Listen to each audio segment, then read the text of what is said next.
Alright, and we're live. Let me just send that out.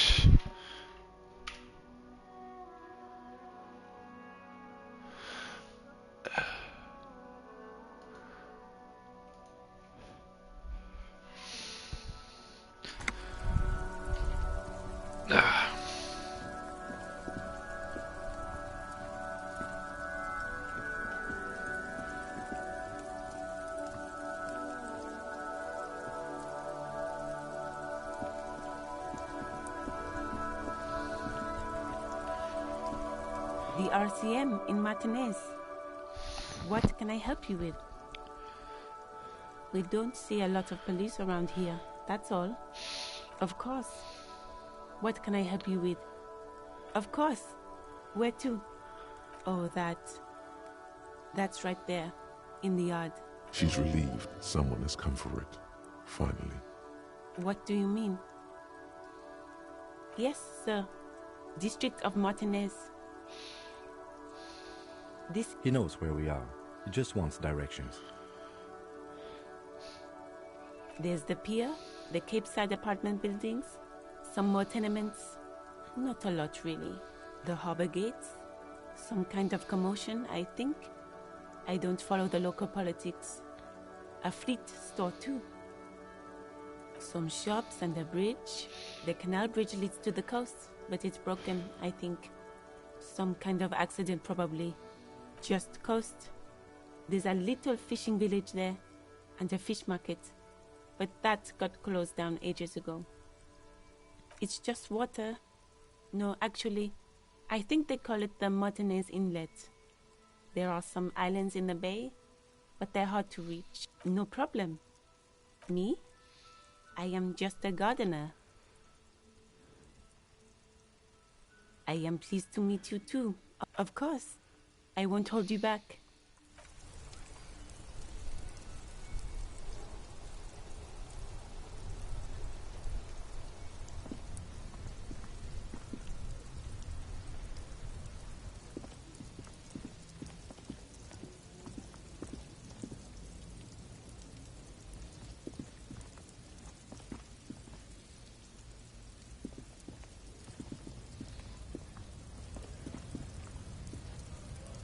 Welcome to Revachol.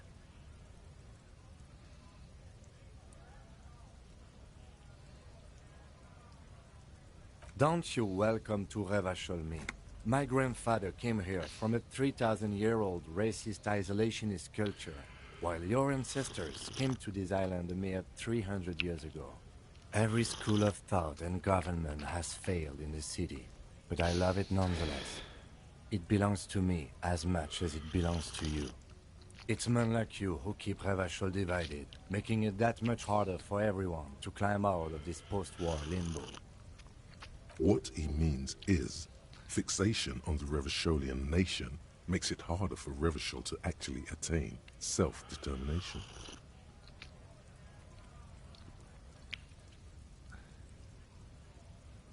Oh, come on, man. I just said welcome to Revachol. It's a lorry driver thing. I know exactly what you meant. You think my kind doesn't belong here, that I should watch myself and behave. But you see, I'm an officer of the RCM. It's actually my job to make sure you behave. I would advise you to remember that. Silence. The air between them becomes tense. Your partner needs backup. Now's your moment to shine.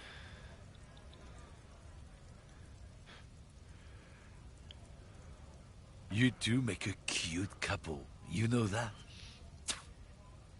The lieutenant exhales and resumes his regular calmness. Whatever you say, officers. Oh, not much anymore. I'm here to pick up some cargo, but the dock workers are on strike, so it's a sit and wait on your ass situation. The strike? Oh, they've been at it for a while. A month, 2 months maybe. But this here is just the last week or so. Apples? Apples is exactly the kind of thing you'd say if you had something to hide. Yeah, apples? I take it you had other questions?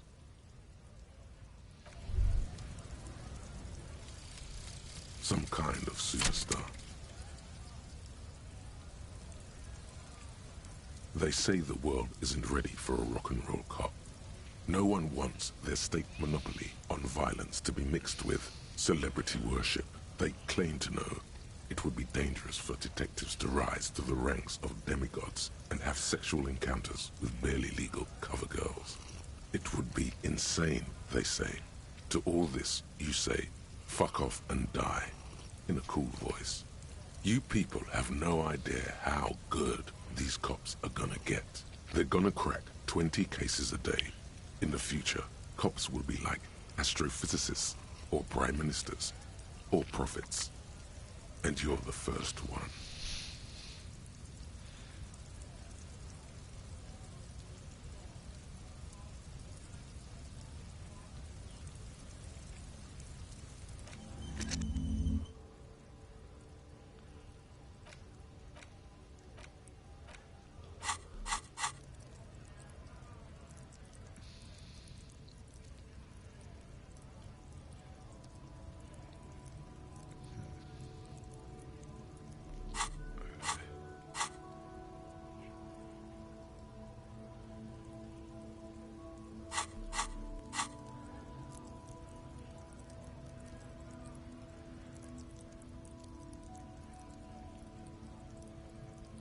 Oh, that's pretty cool. Alright.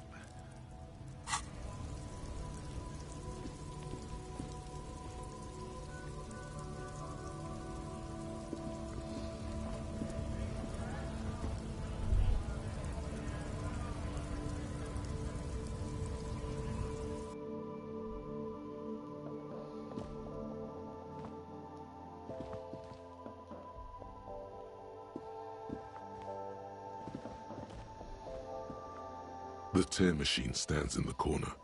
A sign says, 1 bottle equals 10 cents. Oh, that's the tear machine. It's a machine for tear. You know, you find tear outside, like bottles or whatever, and put it in the machine, then it gives you money.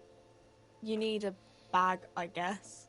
We used to have some, but we gave them all out, so feel free to use it if you find a bag, though. I'm sure there are some out there, somewhere.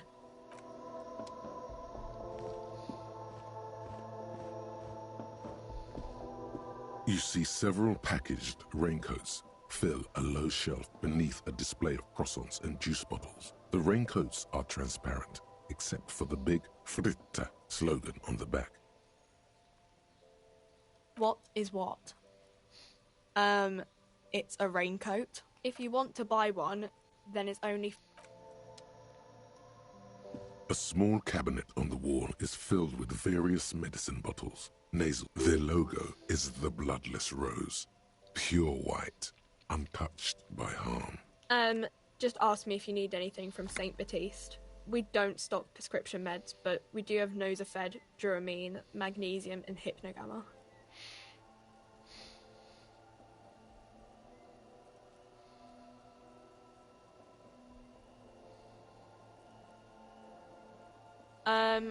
I don't know. Let's see. Nosafed is a nasal spray. Duramine is a really good painkiller. Magnesium is a dietary supplement. Hypnogamma is... I don't really know what Hypnogamma is. I guess it makes you feel less shit. It's recommended to use after lots of partying, studying, or exercising. Uh-huh. St. Baptiste. You know, the pharmaceuticals company. St. Baptiste Pharmaceuticals. The one that sells meds out of St. Baptiste. That one. There. She is right. Saint Baptiste, the company, derives its name from Saint Baptiste, the city. Itself so named because that's what it is. A rare case where that really is the full etymological history. As far as almost anyone knows, at least.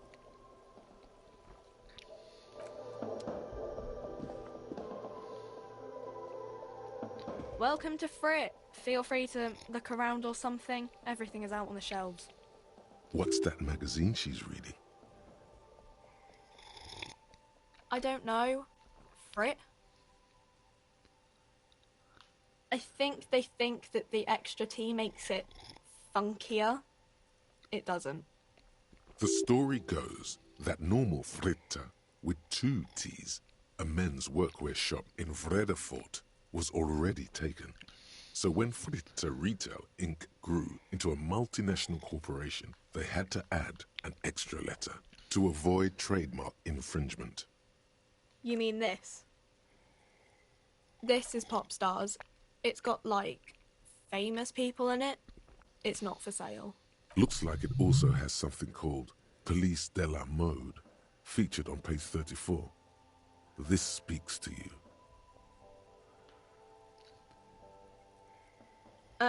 It's where they rate different outfits famous people wear. It's kind of funny. They're kind of mean. It's about who's the most stylish.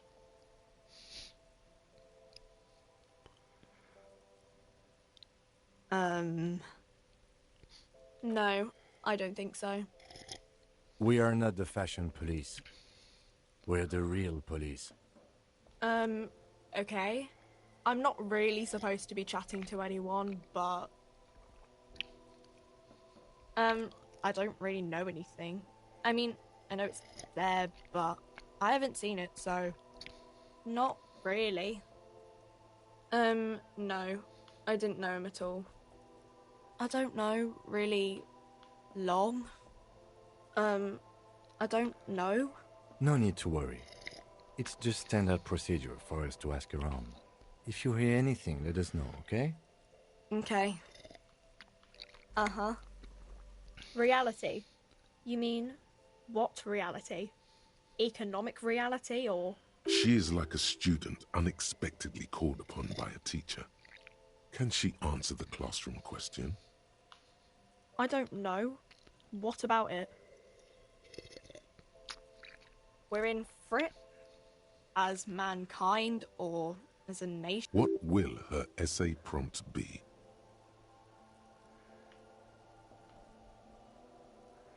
In a good place. I mean, science is doing great, and this radio computer thing seems to be kinda big. I don't know. I don't know. Look at the clock. It's right behind you on the wall. The clock shows the time at 10:09. The hands seem to be still. It's apparent the clock doesn't work. When ordinary people take over the government and, demands democracy. Yeah, it happened like 50 years ago or so. Sorry, I'm not very good at this. At history, I mean. Our government? Or do you mean something else? Sorry, I really need to finish this article. Cool.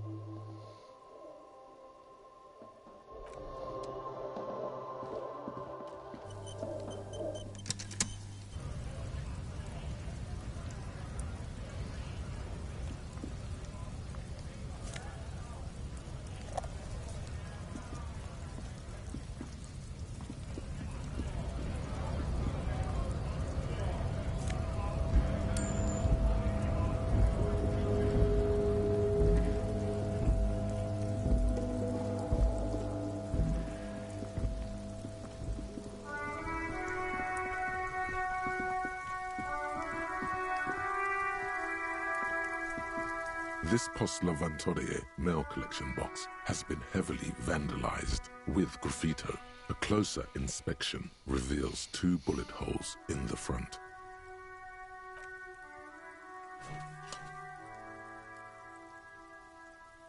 The box seems happy. Eat shit pig, fucked by the coon, and Saint G with a crown have been scribbled on it. Jenny is a whore, and best set mailbox also.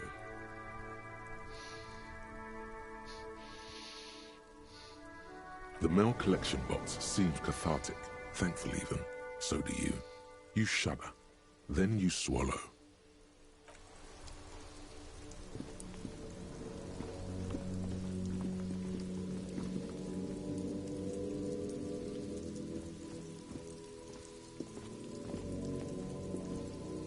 see a set of tire tracks in the brown slush that covers the plaza mosaic. Cop habit. You look at everything. This isn't case-related, you think. Hard to say. Your vision is blurred and you're having difficulty concentrating thanks to your relentless hangover. No, these tracks are not interesting at all. Let the street sweeper just sweep them away.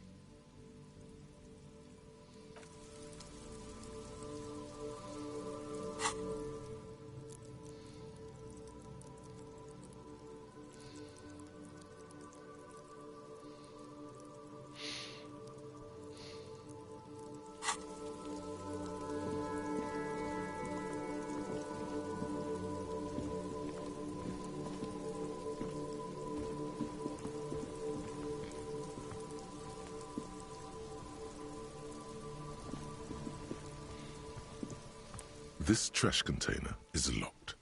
The sliding lid has a padlock that says, whirling in rags. The body is downwind from here. Maybe you prefer the smell of garbage to the smell of death. We could try using a pry bar. There's one in my motor carriage, or we could ask for a key from the manager of the Whirling in Rags. He probably has one.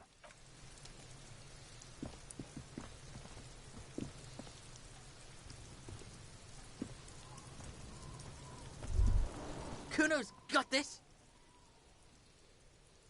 If there ever was such a thing as an ugly kid, then this is it. He's almost exquisite in his ugliness, like a gremlin. Oh yeah, nappa gumpy, Kuno! Can't talk, pig! Shit's coming up strong! Throwing rocks! Shit coming up strong. That Hey, Joe. sounds good. Yep. Joyous. You should hang out with this kid and see what that juicy shit is all about. I mean drugs. The kid's on drugs. Yeah, Kuno, ride the lightning, Kuno! Kuno's riding at sea! The rake, Kuno! Haven't decided if I'm gonna do clean cop or just do tons of drugs in this run, You should throw the rake at him, Kuno! or somewhere in between. The fuck does Kuno know what a rake is? Kuno's not a gardener.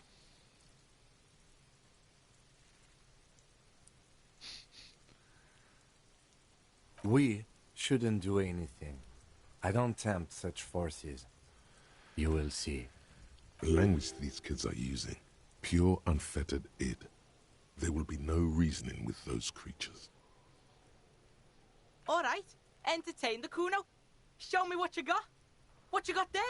What you got, huh? Show me what you got. Shitload, pig. What's your question? Don't tell the pig shit, Kuno! Yeah.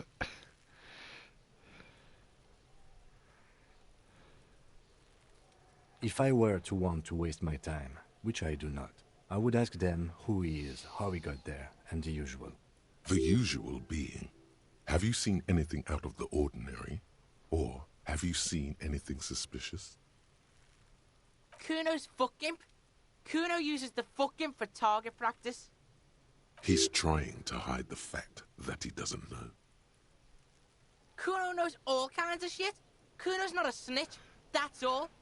Trying to make the Kuno sing into the popo phone. Probably climbed. Kuno was busy down the road when that shit went down. You heard Kuno. Kuno wasn't even in Martinez. Kuno wasn't in Revachol. Kuno wasn't regional.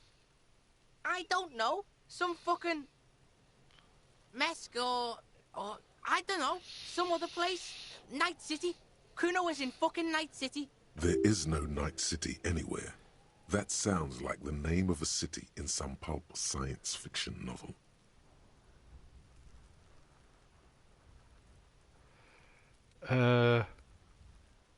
I'll let Kuno get away with it. He doesn't. Yeah. Kuno didn't smoke him if that's what you mean. Just a couple of pigs sniffing around in the dirt. That seems pretty fucking suspicious to Kuno. Yeah, you tell the faggoty, Kuno! Looks like you're a Fagari now, whatever that means.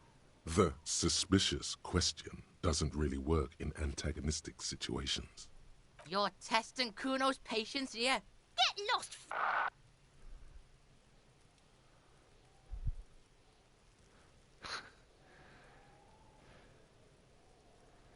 Right, Pig?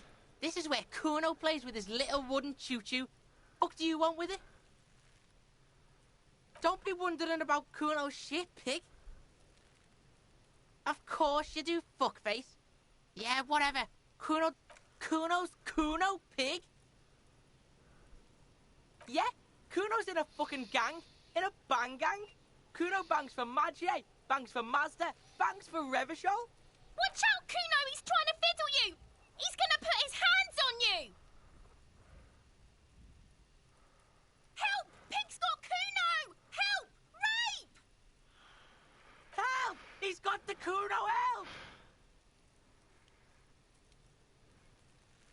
Yeah? Get out of here before the Kuno beats the shit out of you. Yeah, that's right. Drag your fat ass out of here, fat boy, before Kuno fucks you. Bang! Got fucked by the Kuno. We alright? You wanna get fucked again? Come back.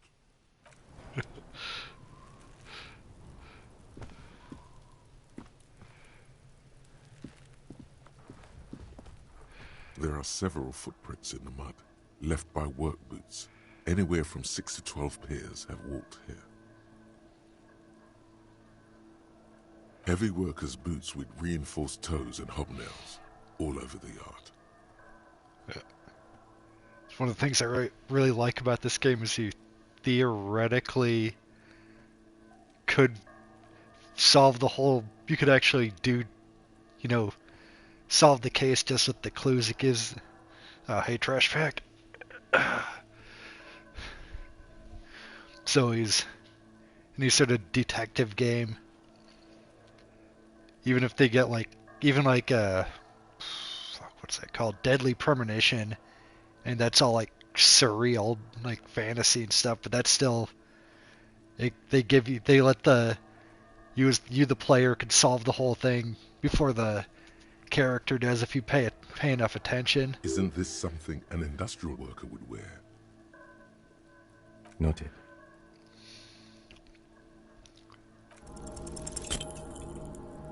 What do you think you are? A super detective? You're hungover. These are just dents in the mud. No pattern emerges for the time being. Damn.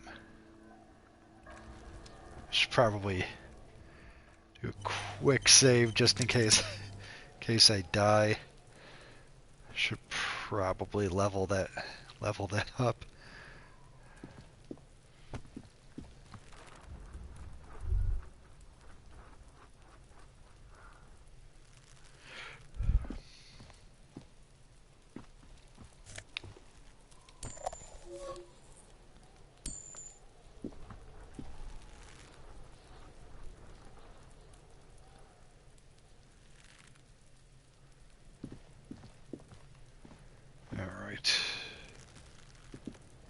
The corpse looks at you with bulging white eyes.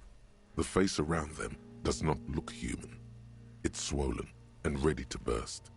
His lips are fish-like and his tongue like a ball gag in his mouth. You seem to be holding your breath. A cargo belt twists his neck at an unnatural angle. The body below appears stiff. It's letting out an ungodly rot. The smell seeps in, even through your clenched nostrils. Active decay. It's okay to throw up, officer. No one is judging. He's about to blow! Cop's gonna blow, Kuno!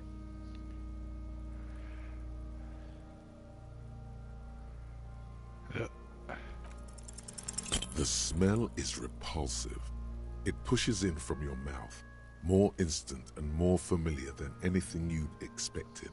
More fever than odor. It fills your mind, flushing you from within.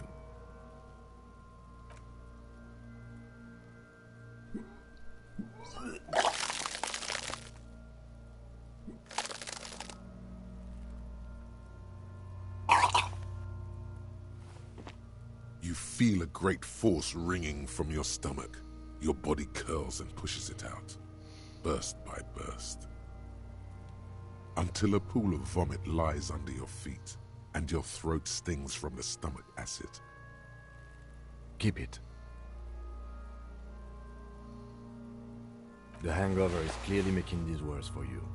You could use some ammonia to clear your head. If you can handle the headache, some officers use it to deal with cadaverine odor. I can't handle the headache. It's more likely he can handle the smell, unlike you. There's the fruit nearby. Maybe they have some in their apothecary. If they don't... There's a greenhouse here, and a gardener with a wheelbarrow on the corner of the whirling... Acquiring ammonia will provide a modifier to the wipe check. Modifiers make checks easier and allow you to retry them.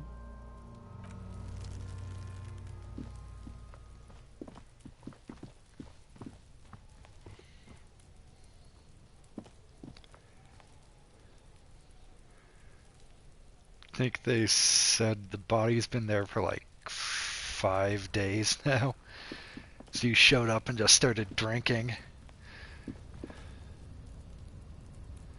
I'm just An going to explore inconspicuous around here a pile little of bit. the roofing material, Eternite. It's nothing. Someone just left some roofing material slanted against an old shack. Glad you asked. When junior researcher Olari Tal invented Eternite in the Vartna Polytechnic Institute some 30-odd years ago, he thought it would last forever. Hence the name, Eternite. Sadly, the only lasting thing turned out to be the material's highly carcinogenic effect.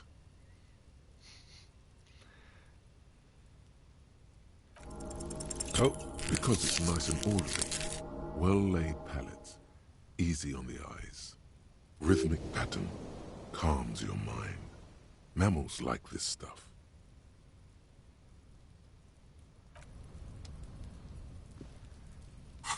let me see if it...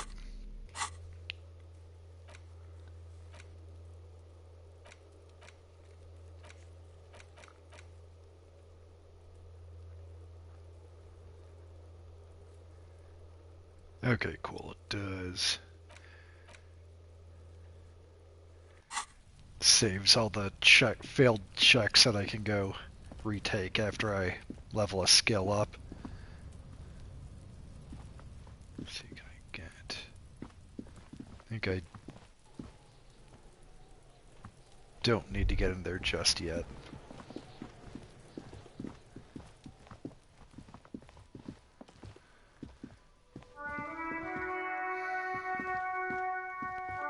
An old call box with a matrix of push buttons lists all the companies in the East Delta Commerce Center.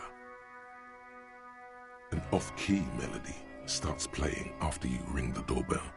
Then a woman picks up the receiver. Kuno, please stop calling here. Grown-ups don't have time for your stupid games. She thinks you're the gremlin child. What would he say to this?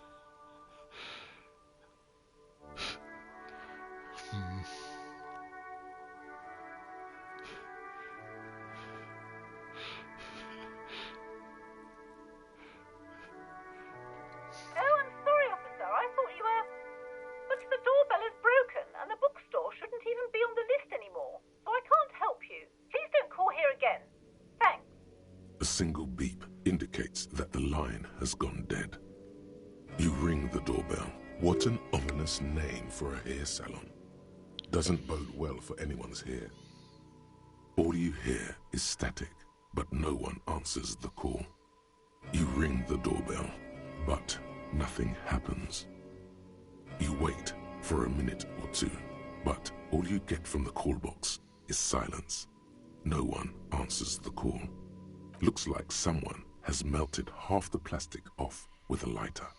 The doorbell doesn't work anymore.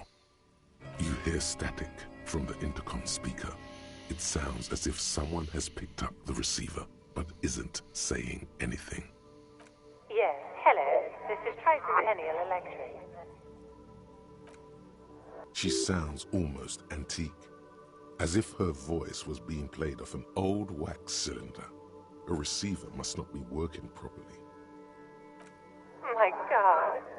The lieutenant exchanges a look with you. It's you. My God. I didn't think I would hear your voice. Who cares that you don't remember her? Just go along with it.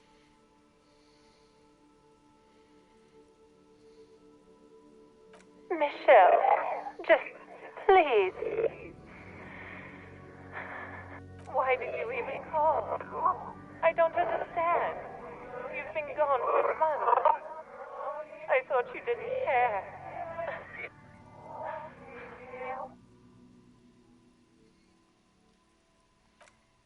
Ever since I came to work here, it's been different.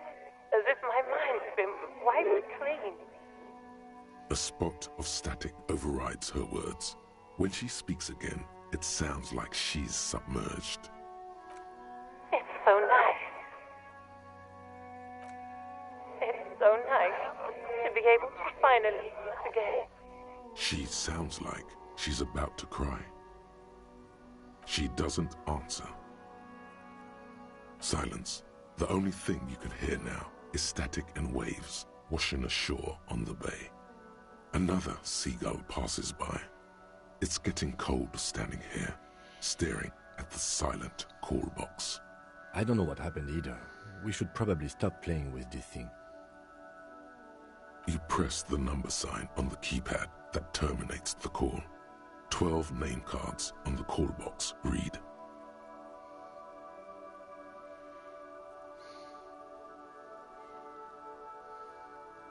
Silence. No one's home at Fortress Accident. Silence. No one answers the doorbell. Nothing happens after you ring the doorbell. They don't want to talk to you. Silence. No one answers your call. This button looks new, but someone has removed the name card. Nothing happened. Huh. This button looks new. It's probably not connected yet.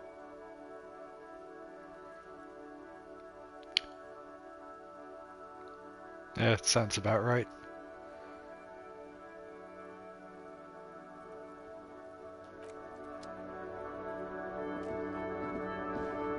Weird. Weird shit happening from hitting the intercom on a old building.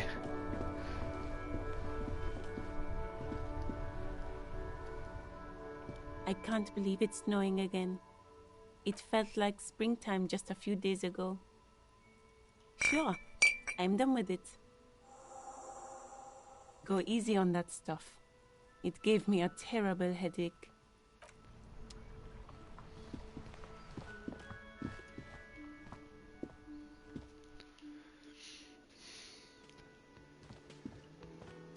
I'm just trying to remember where you get the plastic bag from. I need to start collecting trash. That sugary black rum stain on the counter makes you teary-eyed with joy. It's almost touching how syrupy and sticky it is. How long have you been up already? Attaboy. It's coming back to him. You had your mesolimbic reward pathway worried there, not thinking about drinking all that time. It was like you weren't yourself. Maybe you haven't turned out well for your drinking. Have you thought about that? Get a goddamn rum and lemonade into yourself, boy. Or better yet, lick that stain off the counter. Only a little. Calmly, the lieutenant looks out of the window, then to you, licking the tasty rum stain off the counter, but only a little, then out of the window again. What are you doing?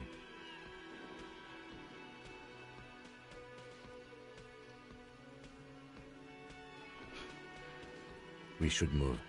You could definitely go for some more. The titillating scent of alcohol in your nostrils was beautiful.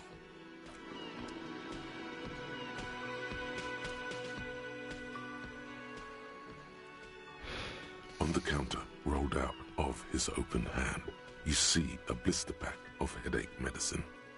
The man does not mind. You probably need them more than he does. You've just picked up some magnesium. This item is stored in the bottom left corner of the screen above your character portrait.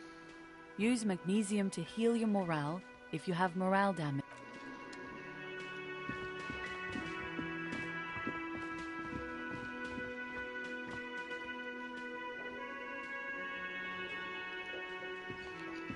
Can I help you?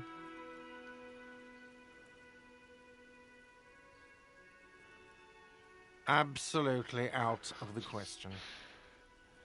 Absolutely in the question. First we find a sad banger. Then we sing this place to shit. Your body is ready, sire.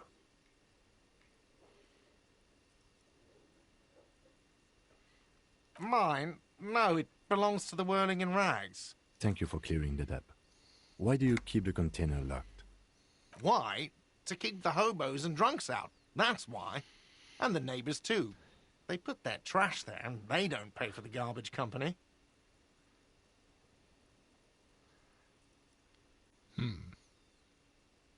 In the game or just in real life?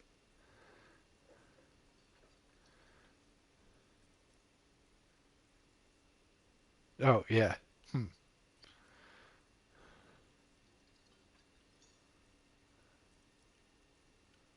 I thought as much.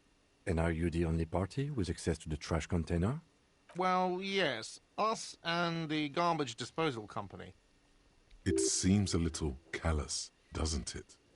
Something stirs in you. Prod at him and find out.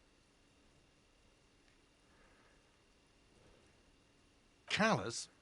What are you, Kras Mazov? Almost all establishments in Revachol keep their trash locked. The Whirling in Rags is not special in that regard. Krasmazov, nom de guerre, was an economist and a historical materialist. He was a leading figure on the Grad side of the Centennial Revolution, where he headed the 9-day government.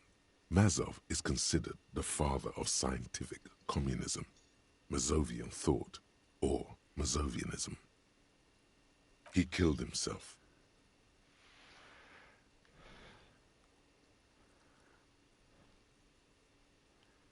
What are we talking about? Was this not about the trash container? Yep.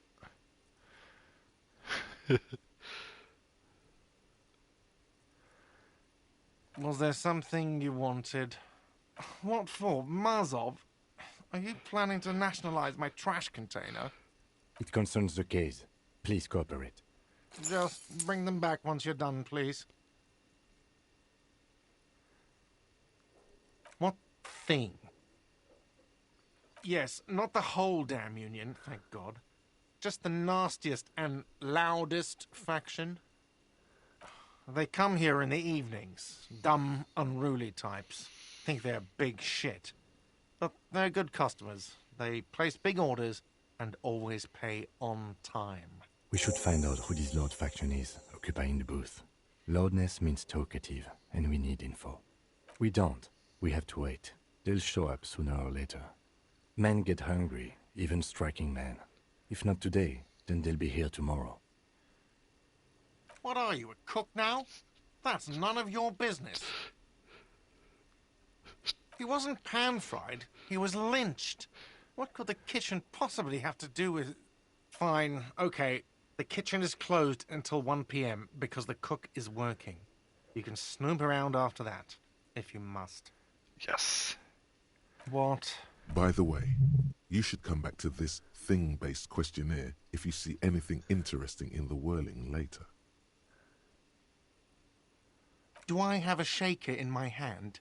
Is this a shaker? It's not a shaker. It's nothing. He's holding nothing. It is but an imitation. Am I wearing a little bow tie? Am I wearing a bow tie and doing this? Am I smiling? Do you see me smiling and shaking my little shaker? No. Do you know why? Oh yeah, that is kind of a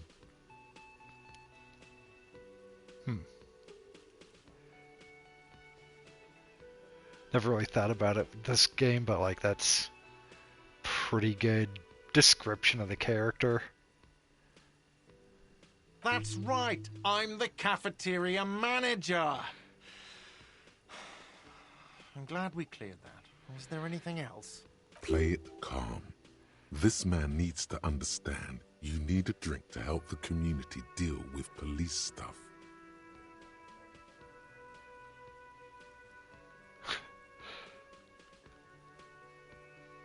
Oh, well, in that case, let me pour you a nice, big, refreshing marinella. Do you want that out of a glass or a pineapple?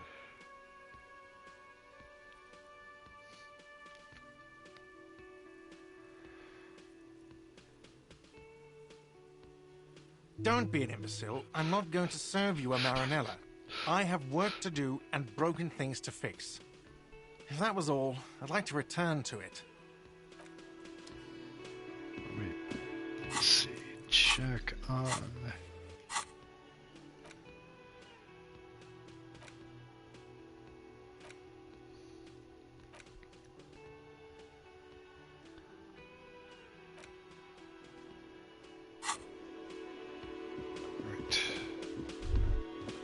The theme on that pinball machine is a standard royalist theme, used on everything from pinball cabinets to full-flavor cigarettes. Clinging to a picture book version of the past century, waiting for the king to come back and cast out all the profiteers and homosexuals. Basically, imagine a yellow plastic crown with a liquor brand emblazoned on it.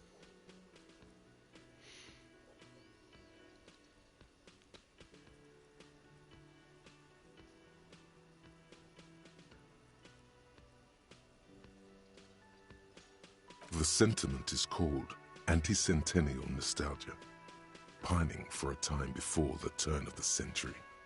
It's common even now, after 50 years.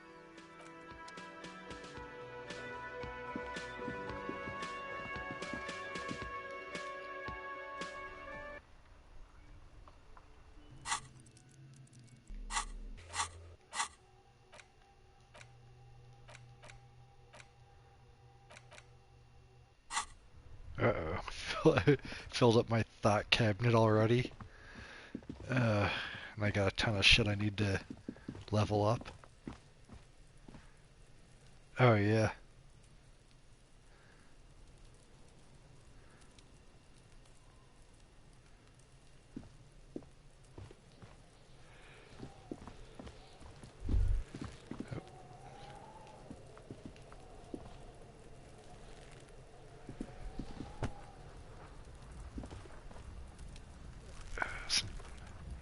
Wait. Okay, there we go. There he still is, looking right through you with his white eyes. The body below is entirely dedicated to that corpse smell. Emitting it is all it does now. The ammonia only makes it worse. The combination forces tears out of your ducts. You manage to keep it in once. The second time, not so much. When the vomiting is done, your cheeks are wet with tears.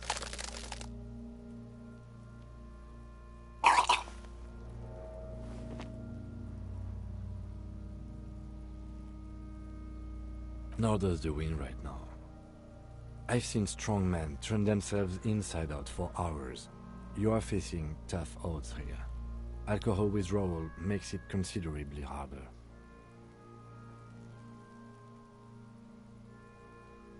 I've seen captains puke their guts out. It never gets easier. You never get used to the smell. Every Monday is cadaver day. Throw up, investigate. Throw up, initial autopsy. Throw up, baguette. Oh, yeah. Then drive to the station. Maybe throw up on the way there if you didn't bag the thing tight enough. Think I'm not gonna go out of my way to drink in the game, but if I'll play him as an opportunistic drinker.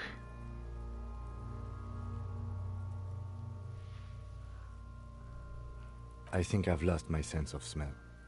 A white lie. Not being hungover helps too.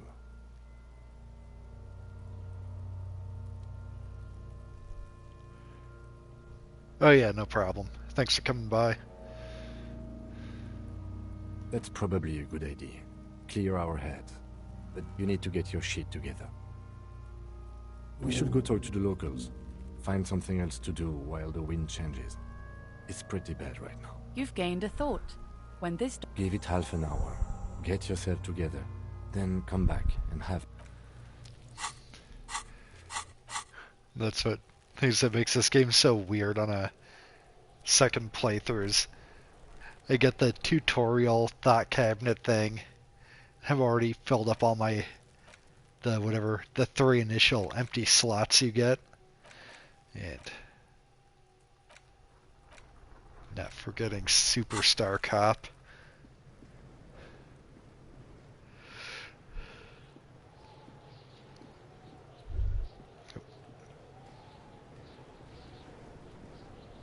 This trash container is locked. The sliding lid has a padlock that says, whirling in rags. With a well-oiled crack, the lock pops open. It should now be possible to simply raise the lid. Don't. Maybe you shouldn't. For sure.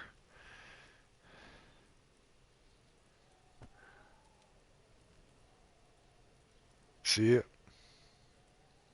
The smell of rotten food rises to greet you. You see soggy cartons, dirty rags, and organic waste. We're just in time. This hasn't been emptied for over a week.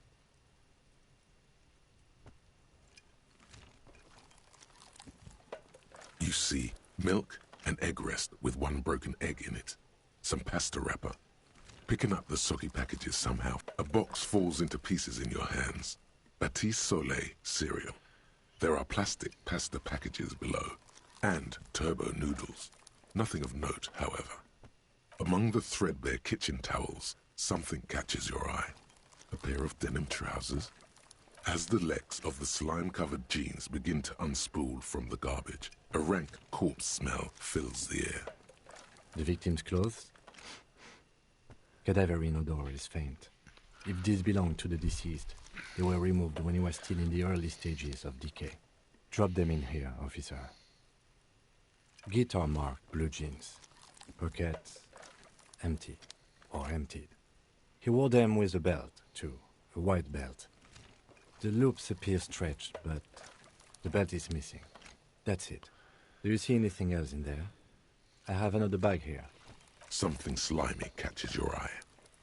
A drab, long-sleeved shirt, olive-colored, appears from the food waste, dripping with pus. This is a military-type overgarment. No label or serial number. This is the kind of rib-knit shirt that's worn over light armor to conceal it in an urban scenario. Anything more? The rest of the rags are just kitchen variety waste. A yellow old mug that catches your eye. But other than that... All right. We should go to Gart again and ask if he knows who put the clothes in the trash. It could be as simple as someone from the hostel cleaning the yard. Or that one. I'd advise against confronting that force. Not really. All we know is the victim's clothes are in the trash. The lid was locked and his establishment had the key. It's just a small loose thread. The fuck's he on about, kids? You hear that, Kuno? He thinks you're an infant or something. See? The lieutenant nods, then looks back into the trash container. It's just organic waste, cold and slimy on your hands. Apple and potato peels, mostly. Unidentified sludge, and the occasional chicken bone thrown in for good measure. But hey, what's this? A blue piece of plastic sticks out from the apple peels. It's shiny. Looks like the corner of something. Something larger. A clipboard. A blue plastic clipboard with moist papers hanging from it. They look badly damaged, but you can still make out forms and notes, written in a man's handwriting. Officer, is that your paperwork? It is. Look, the plastic has the RCM street grid on it. You've even got an autopsy form in there. If you don't mind me asking, how did this get in the trash?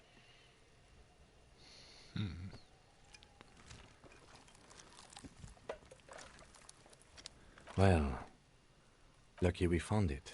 You should take stock of what remains, just to be sure some has not made it into the hands of the RCM's adversaries. Organized crime and the like. There might have been police secrets in your notes. It would also not hurt to start taking notes on the case. Now, tell me what your eagle eyes see. Or are we finished? Some items, such as the ledger you found, are interactable. Go to your inventory and select the Interact tab to read your paperwork. You pick out a broken mug with an oddly racist depiction of the yellow man frolicking in saffron, only in its social sensibility. You've acquired an interactable item. The container sounds a muffled gong.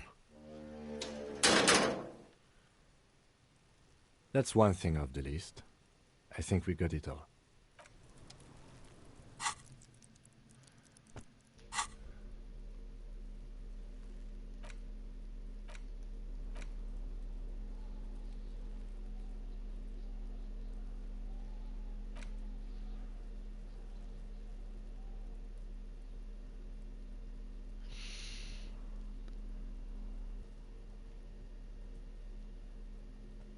It's just a racist mug.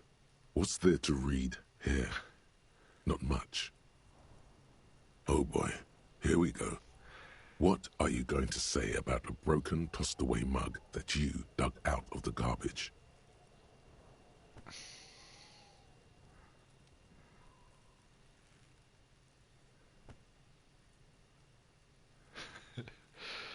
I'm not going to be doing racist playthrough. I think apparently that does actually get pretty funny. The narration you say racist stuff and the narration makes fun of you. But I'm gonna do this pretty straightforward. But it was in the trash. Why not just call it out when you see it? Or do some volunteering work?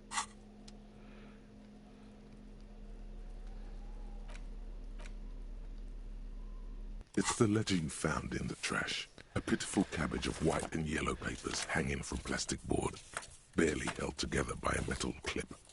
This sad display is made complete by the faint smell of urinal cleaner. There's a piece of toilet paper, or is it cleaning tissue? No, it's toilet paper, desperately sticking to the back of the blue plastic clipboard. It's a metaphor for you. Thank you, waterlogged ledger, for spelling it out for us. It's just toilet paper sticking to the back of the plastic clipboard. You can take it off if you want. If you want it to be kitchen tissue, it can be kitchen tissue. It's not though. It's toilet paper. Still wet, the toilet paper, I mean kitchen tissue, sorry, peels off the plastic easily. All you have to do is shake it off your finger and voila, the ledger now looks marginally better. The acidic stench of rotting food is rubbed off on the cellulose. It now forms the base of the experience. This base surrounded by a faint air of spoiled meat, the stuff of death itself, and then sprinkled liberally with the citrus zest of toilet cleaner. An aluminium block runs the width of the board, biting down on the paperwork. Its crocodile teeth are the only thing keeping the papers together. A regular pencil, the tip worn down to nothing, has been attached to the clip. The surface is interrupted by a silvery sticker. It's rectangular, sparkling with iridescence.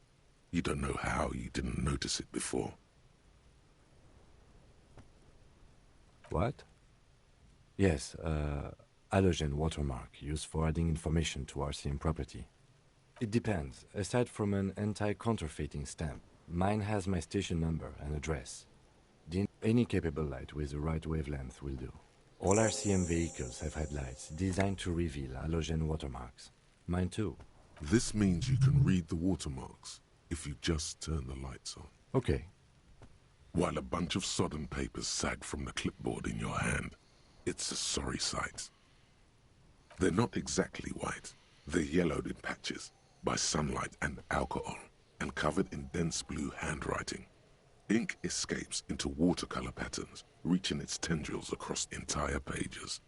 The paper itself is checkered, with faint red lines, forming short paragraphs.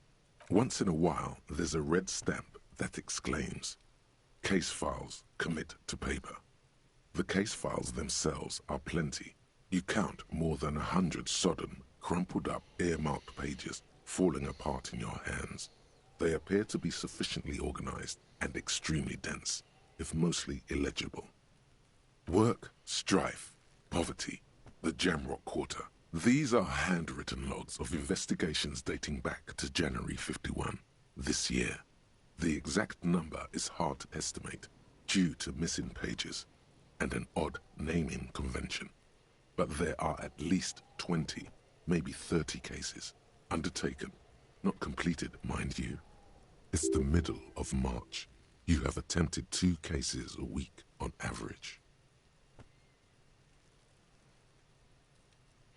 Huh? 2 complex cases to undertake is a lot, yes. You really have to push yourself. I would not suggest it, lest you start making mistakes. 2? That's a lot. I didn't mean to say you are making mistakes, by the way. That was presumptuous of me.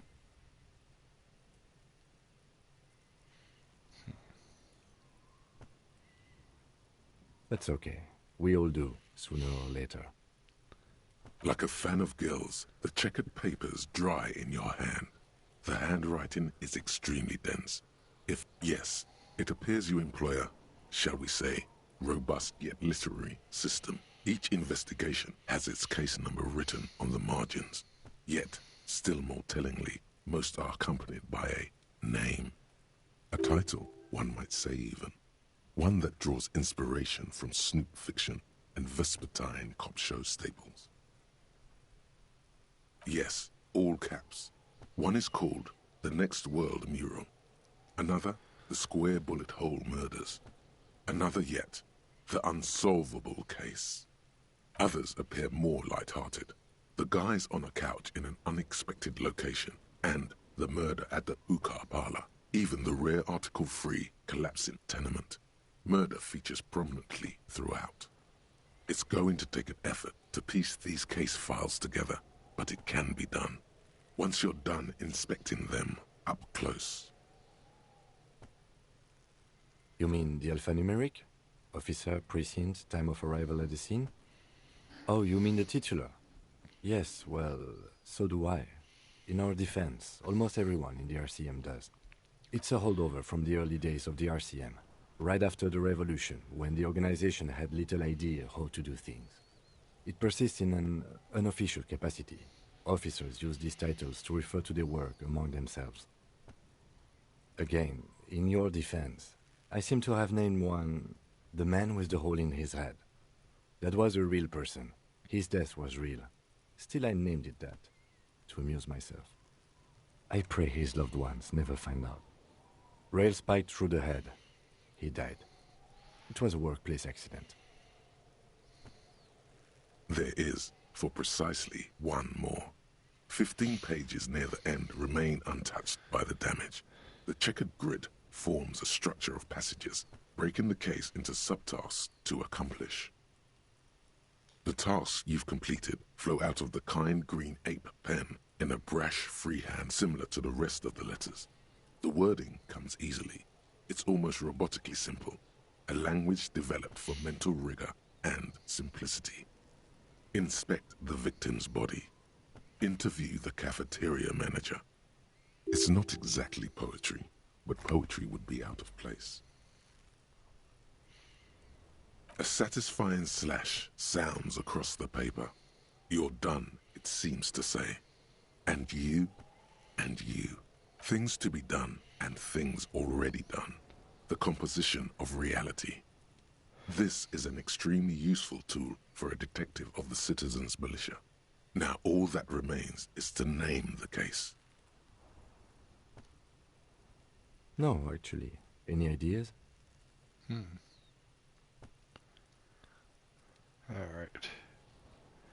You have to think about this one for a minute.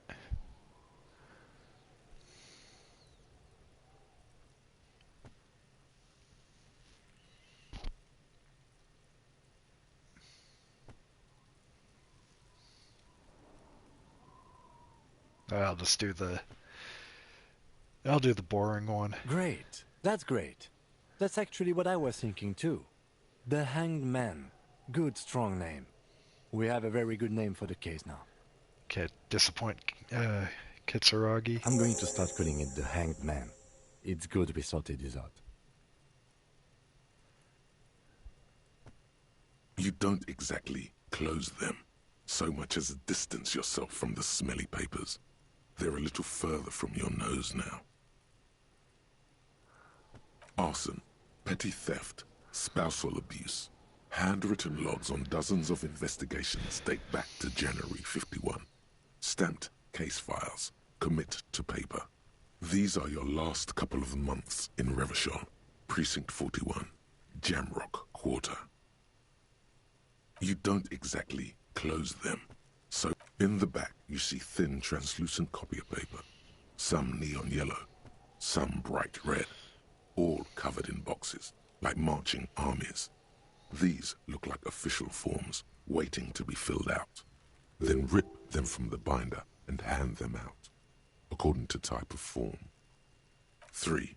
The topmost are misconduct fines, the middle ones are station calls, and the bottommost are field autopsy forms. Each is easy enough to make sense of. You don't have to be an intellectual giant to do police work. A monetary penalization ranging from 20 to 250 real. Severe cases allow for 1,000 real, but that requires special paperwork. The details of issuing these fines are spread out over the rest of the fields, but they appear pleasantly vague. These are quite sinister in tone. They give a date and time for the person to appear at the specified precinct police station. Below the call are the criminal charges you risk by not appearing. A dozen pages of thin copy paper, bright red in color. You see the parameters of a deceased human form waiting to be filled in. Age, sex, condition of internal organs. Yes, all that remains now is to fill those forms and hand them to people. Fines for wrongdoers, interview requests for bad guys, and field autopsies to dead guys. The rest of the stinking cellulose is much worse for wear.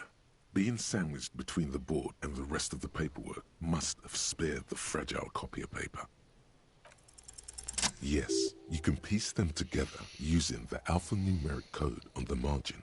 It always begins with HDB 41, then date of initialization and time of arrival on the scene, followed by the title. For example, HDB 41120111700, the Next World Mural. Why yes, your precinct number is 41. Every last alphanumeric in the files begins with it, and these are your case files. It's safe to say HDB are your initials.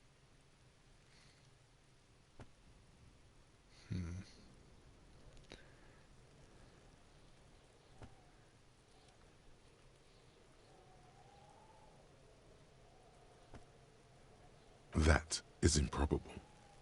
It takes about half an hour to piece one together, using the system you've devised. Where do you want to start?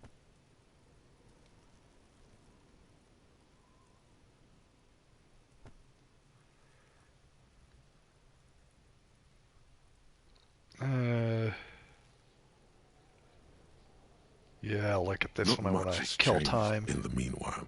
A bunch of sodden papers still sags from the clipboard. It's made of dark blue plastic hard enough to beat someone to submission with. The edges are rounded, however. The U4 size board feels thick and heavy in your hand. Light shimmers on its wet surface. On the back you see the embossed letters, RCM. Something rattles inside, ever so lightly. Is there a hidden compartment? The plastic shimmers like lapis lazuli, but it is not see-through. You cannot see to its center. With your hands, U4-sized pages hang from the clip screwed to the top of the board.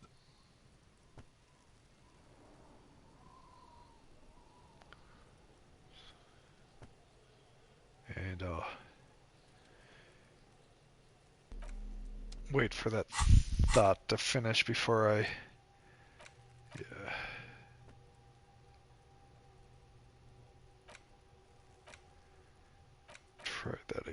Try that.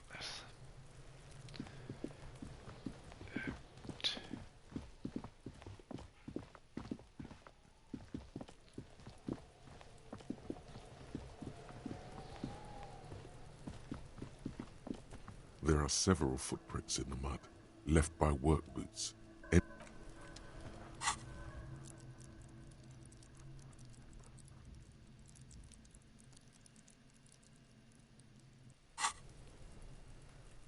There are several footprints in the mud, left by work boots. Wow, still not doing it. You're Damn. bad at this.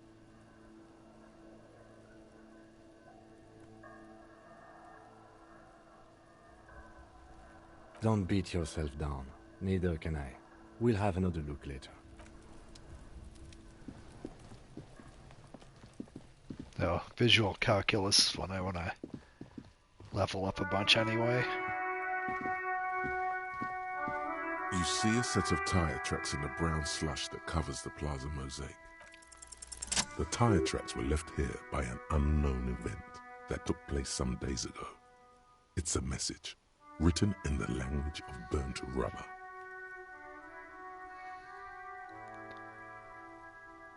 Some of that rubber stuck to the tiles right in front of the whirling-in rags. This is point A. The driver started there, and then accelerated straight into the fence, left a hole big enough for the Franco-Nigerian cavalry, according to the cafeteria manager. The driver proceeded to back out of the yard, barely stopping before hitting the adjacent building. Before heading south, must have been in a hurry. I'm not sure. There are plenty of traffic accidents waiting to happen in Martinez. With the jam right here on the roundabout, I would keep them separate. You could follow the track south. There seems to be a canal there. See where they went, if you find the time. You are correct. This is a rather motor carriage-friendly city.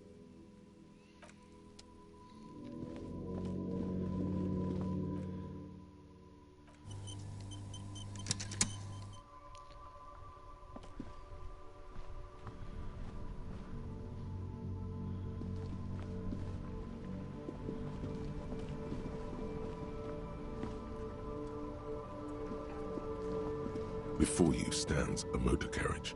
The bodywork is covered in blue and white livery, bearing the number 57.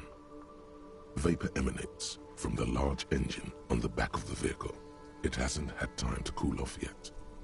This must be the infernal machine that tore you from oblivion.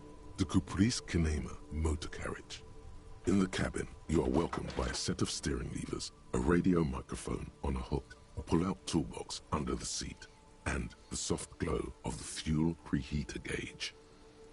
The white suede feels luxurious under the touch, and the metal clutch handle so very familiar in your palm. A metallic drawer slides out from under the seat and clicks into place. The tools inside are neatly organized. Take what you need, officer. It's going to be a long case. I'm not protective of my tools, like some men are. He's clearly a little protective of his tools. But what can you do? Work is work.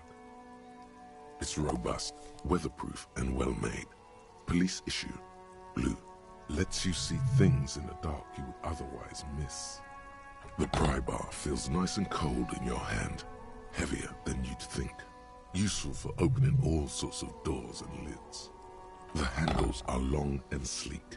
Snap, snap, go the cutters in your hand. The pull-out toolbox slides back into its nest. Preheater gauge casts a warm glow on the steering levers and the radio on its hook. All right. Ready? I turn, you press start. It's next to the preheater.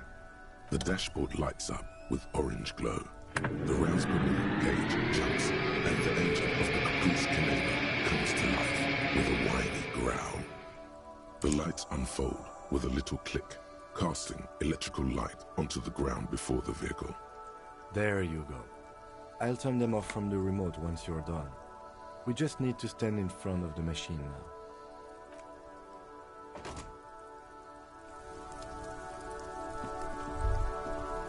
As you hold your ledger's clip under the headlamp, an iridescent hologram appears.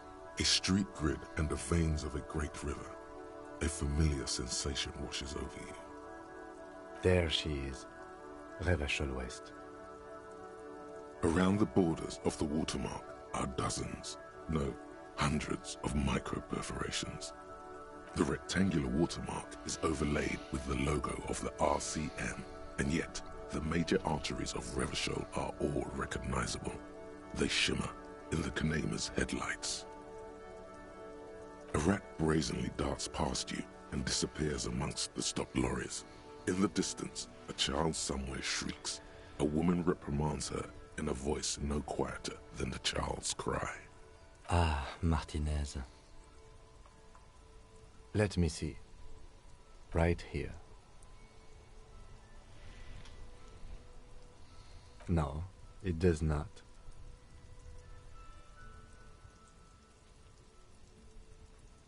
There are many of them, and they are divided into 3 separate rows. The first row has 18 dots. The next is the longest. It runs all the way around the border, and then some. You count 216 perforations. Considering that nice, large number, a wave of pride washes over you. Though you can't say why, precisely.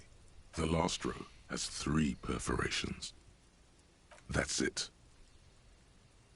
Those are perforations. They represent your record as an officer of the RCM. They are your statistics, as it were. I should have guessed you'd keep a record. Officers often do. Let's take a look. Alpha male officers who are proud of their numbers often do.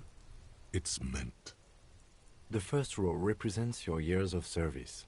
18 years. Okay, not bad at all. What did you do before you volunteered?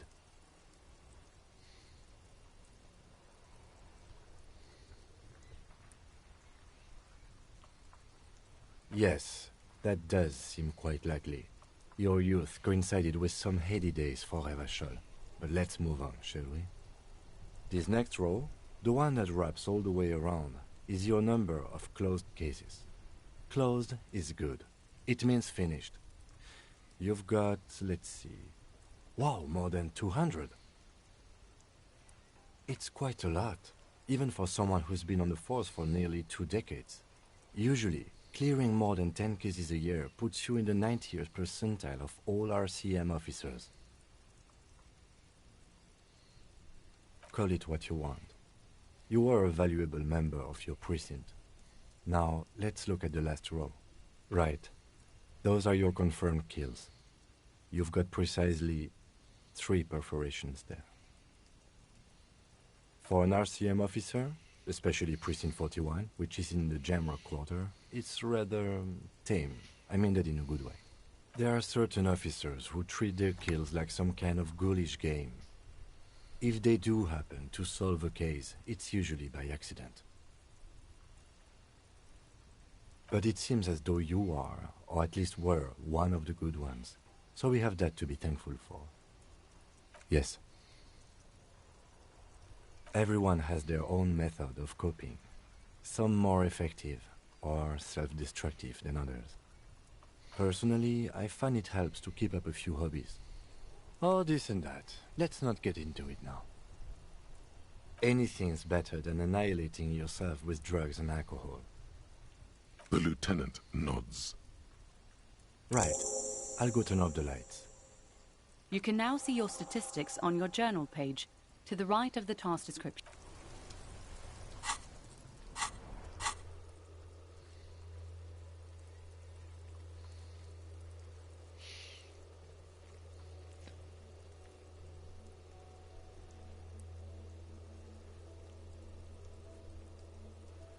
Oh, nice. I got 5 superstar cop.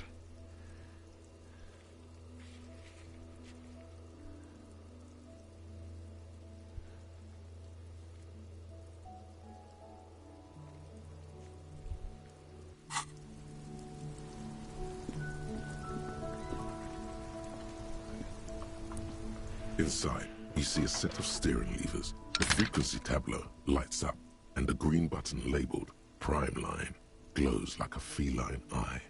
And then you hear something. The soft purr of electrical kittens. Radio waves cast far and wide over the metropolis. A woman's voice greets you through the static. This is Precinct 57. Hello, Lieutenant. How may I assist you? Hello, Alice. Please assist our colleague from the 41st precinct here. I'm putting him on. Operating the radio is easy. Just be confident. You've probably done it 1,000 times. This is Officer Alice Demetri, Precinct 57. How may I assist you? Of course. What is her number, officer? Yes, hold on. Her number is 005 1944 298. Received. Hold on, officer.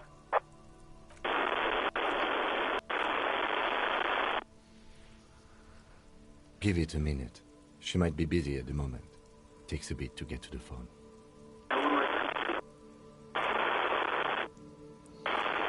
Officer, I have Sylvie Malaika on the line for you.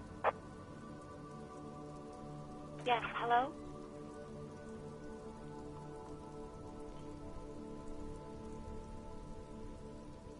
Oh, right. Hello, officer. What can I do for you? No, not me. No, sorry. I don't. Not a lot of people have phones around here. Copper thieves take the wires. People don't have the money to have the cables put in again. They use the Union's phone, or the one on the coast. It was someone else. We'll find them sooner or later, officer. It just might take a while. What? Of course it bothered me. But I thought the Union already knew about the corpse.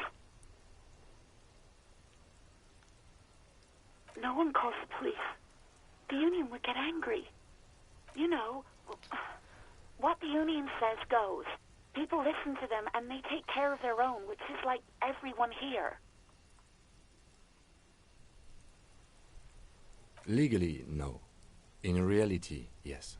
Martinez is de facto policed by the Dock Workers Union. I don't know what to tell you, officer. I didn't call you because I didn't want to get in trouble with the others. With the Union. I'm sorry about that. Yeah, go on. No, I don't know. It wasn't me. I haven't been out there since. I was terrified of the stench and the corpse.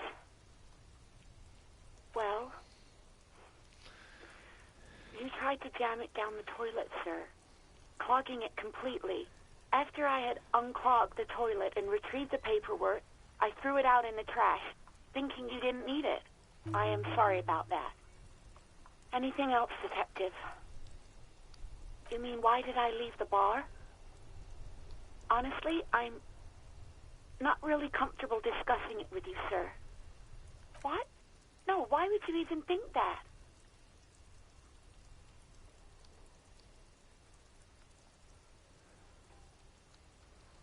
Please, don't bring Gart into this. It's none of your business. I already said I don't want to talk about this. You're messing everything up again. I do hope so. Please, don't call me again. Bye.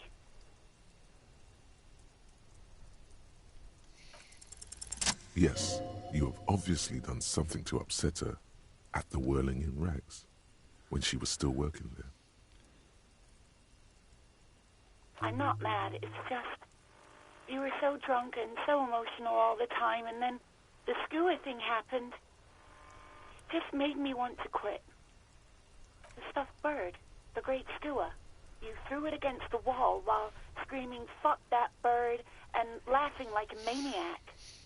I think you said it had been giving you shit ever since you got there. Didn't seem like you had fun doing it, though. Yes, obviously. You were the worst client I've ever seen. And I have seen so many assholes in this place. I've had sailors fighting, union guys grabbing my ass, kids stealing booze. Once a guy was glued to the karaoke machine every night for 2 months. But you... Well, you were worse than all of them. Honestly, you were getting borderline aggressive. Even about little things like not turning down the volume at 3 a.m. I even liked one of those songs you kept listening to on repeat. No more. I hate it now. We Go On by the O.O. I can't listen to it anymore. You've turned it into a parody. To hell with that song. Then there was your room. Your project. An experiment to see how bad it can get in there. I tried to send the cleaner, but you wouldn't let me. Threatened to make me understand. I had no idea what you meant, and I don't want to know. And then you screamed something about how you're actually a real cool guy, and no one understands it. One of the coolest guys there is. The coolest guy in Jamrock. Something about disco, too. And then I had to deal with your toilet. The one you clogged with police documents, causing water damage downstairs in the kitchen. I won't even mention you waving your gun around, harassing customers, threatening to sing karaoke, threatening to kill yourself. No, you really weren't. You were simply the worst.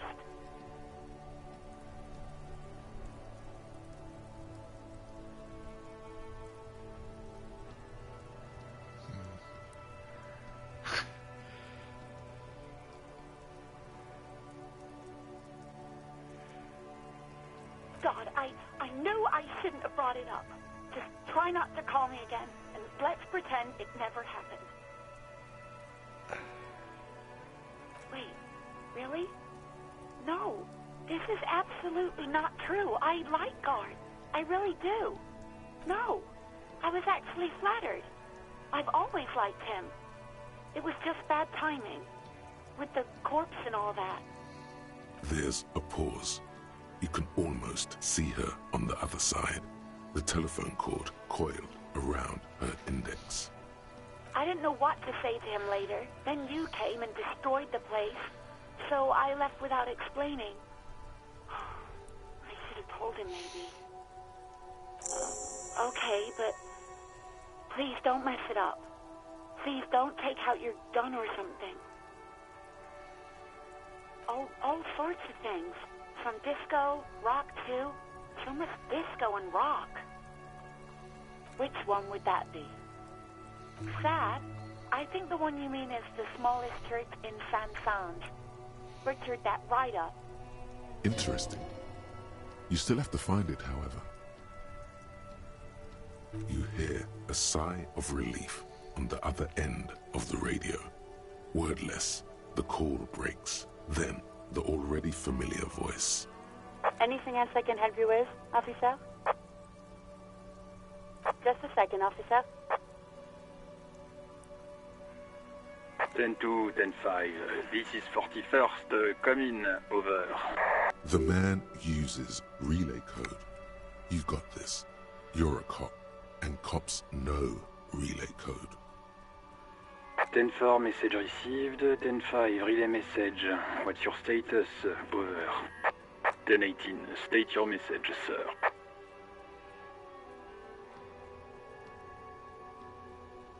10-9, over. 10-4, message received.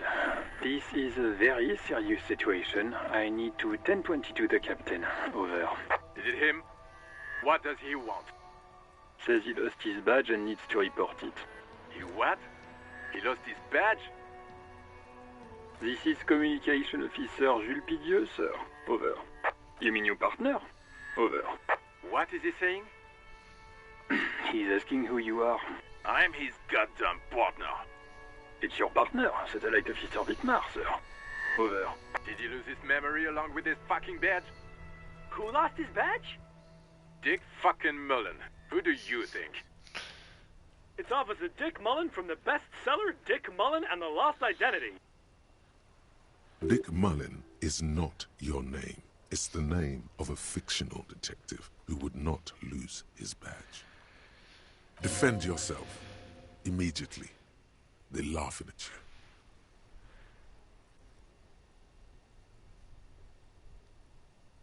you. He says this has probably happened to other policemen before him and laughs sarcastically. Oh goddamn it. Is he fucking kidding? The whole station's gonna be dicked for this. Satellite Officer Vicmar is wondering if you might be joking and adds that this tarnishes the reputation of the entire station. Over. Mullen dicked us.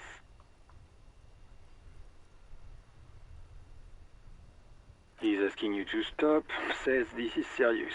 Of course it's serious. He lost his fucking badge. Satellite Officer Vicmar concurs, losing your badge is serious. Over. 10-4, I hear you, officer. I'm just going to make a note here that you are in pursuit of your misplaced badge. Over. Fuck me. Mac, come here. You've got to hear this. Dick Mullen lost his badge. What's going on?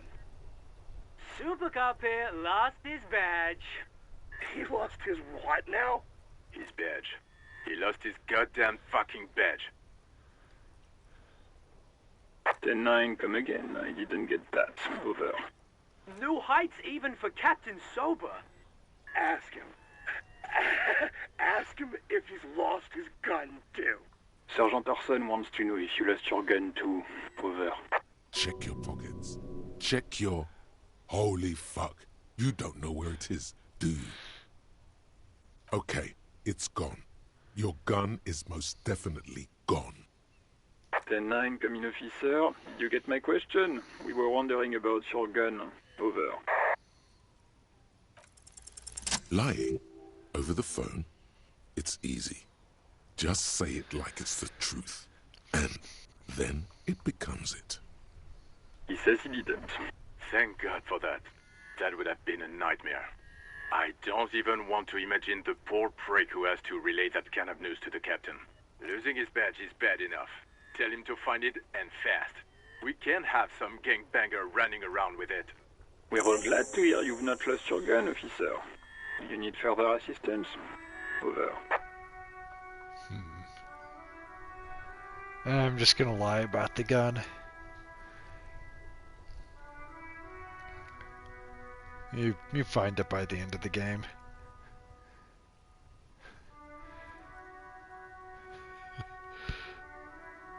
Yeah, but I'm lying to cops. 10-4, I hear you. I don't have the authority to grant your request, but... What does he want now? He's asking for money.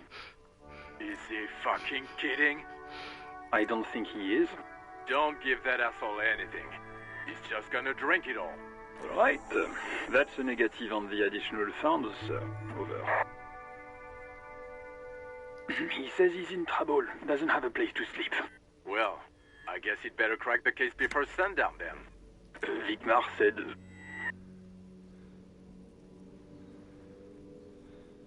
Anything else, sir? Over.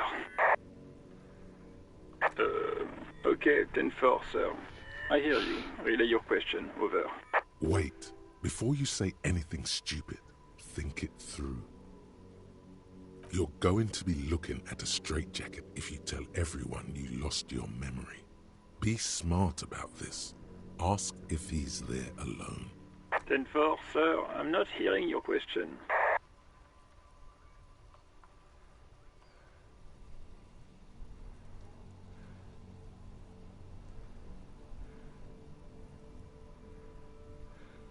That's a negative, sir. I got 10-12 visitors present here.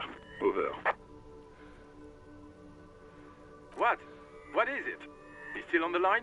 He wants to verify the information on his badge. But of course, it says Dick Mullen, High General of the Revacholian Cavalry Force. Tell him to stop wasting time. What do you need, sir? Over.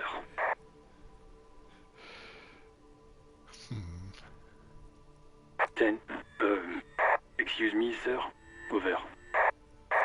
No, sir, I haven't. You're not really keen on mentioning your home life, so I've always assumed things weren't that good on that front. Over.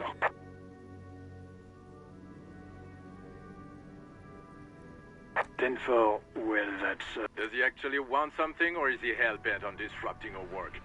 He asked if he ever told me about his days before joining the RCN. For God's sake, cut this shit out! Tell him to stop wasting time and be a goddamn policeman for a change. Sir, Satellite Officer Vicmar says... So, was there anything else? Understood, sir. Over. Roger that, 10-10. Over and out.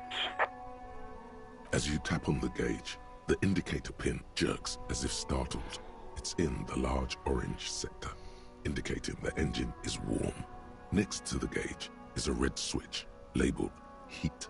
No, that's enough fun with the foldable headlights. I know they are mesmerizing. They are also fragile. I'm not going to turn it on for you again.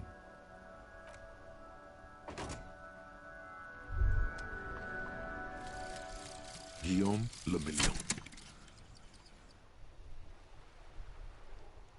Bad news. Guillaume Le Million did not become a cop. In 38, he went on a tour to the Sinyao province in Safre, where he died of autoerotic asphyxiation. His body was found hanging from a decorative dragon tree in his junior suite, amid drug paraphernalia, unwholesome objects, and the Sylvia Trainer single, Wonderland, skipping in the background. And yes, you can take this as a metaphor for Revachol in the 30s, and also as a warning.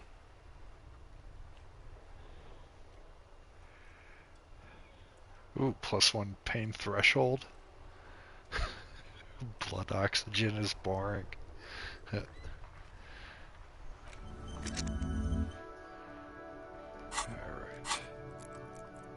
Psyche, that's... okay. Cool.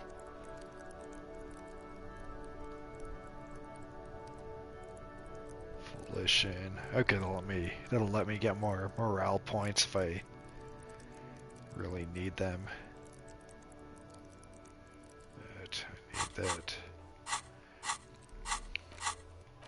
Put a skill point shit in here.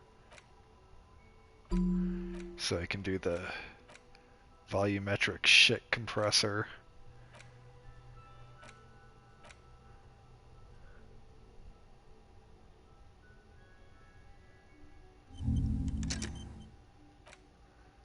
I think...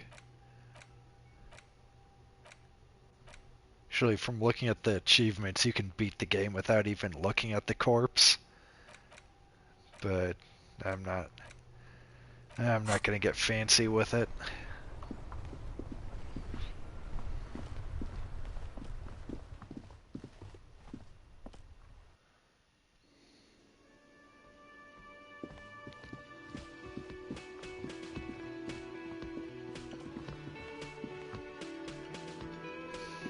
Can I help you? Thanks. I hope you found what you were looking for. How strange. I certainly didn't put them there. The trash collection service? CS Municipal.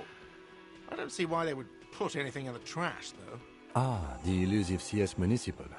I doubt we'll be able to track down who was sent here last and when. This will have to be one of those little threats that solves itself down the road. Thank you anyway. I think fugue states are more your forte, officer. Hey, Poppy.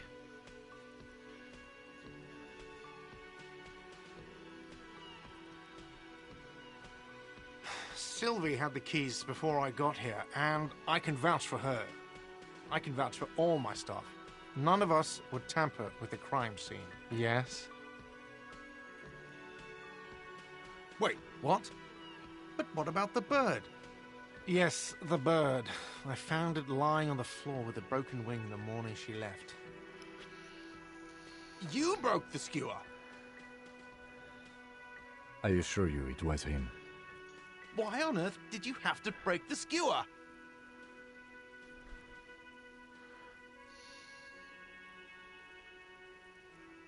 I can't believe it. I was so sure it was Sylvie. Even worse, I thought she was trying to send me a message. Symbol of hope and all. A tender type of hope. Something stirs in you. Perhaps this is why you broke it. All right.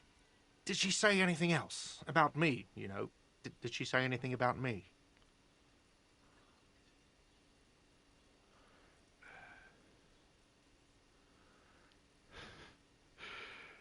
As funny as that second answer is, I'll be honest. Really? I should give her a call then. Thanks, I guess. Was there anything else you wanted, or... Another thing. Great. Yes?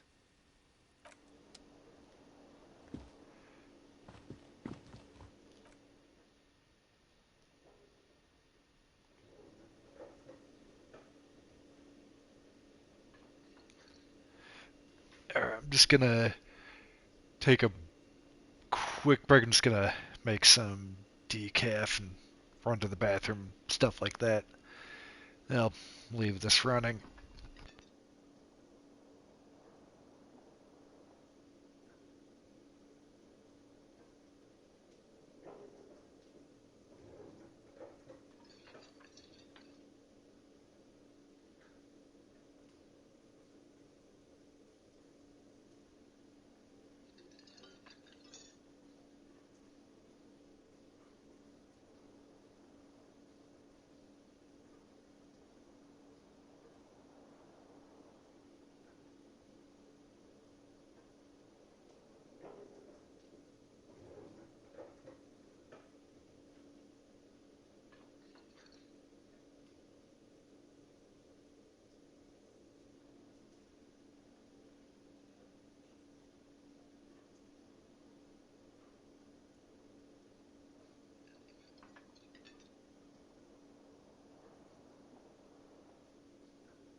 Alright, just like one more minute, I'll be back.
Alright, let's get back to it.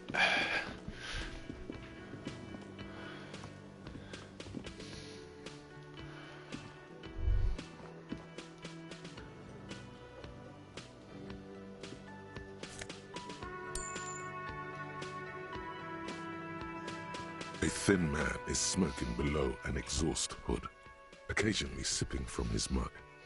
This must be the Whirling's cook. As you step in, he nods toward the table and says something in a completely foreign language.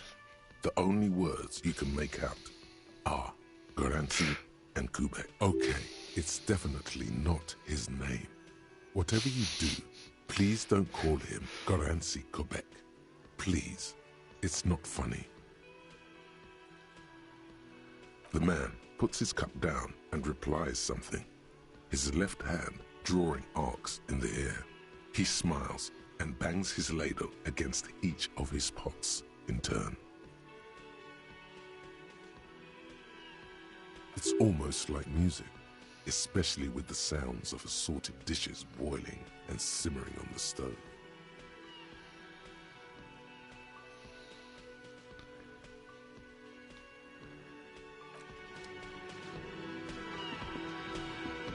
You see a heavy steel door with a prominent dimpled lock. It's painted blue.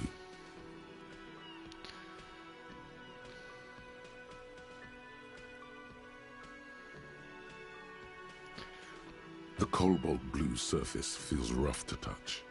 The stainless steel door is flush with its frame on every side. It leads to a side building, adjacent to this one. The old building next to this, half ruined. Whatever is behind it must be older. The door does not budge. You do? It's a door in the back of the kitchen. Why do you care where it leads?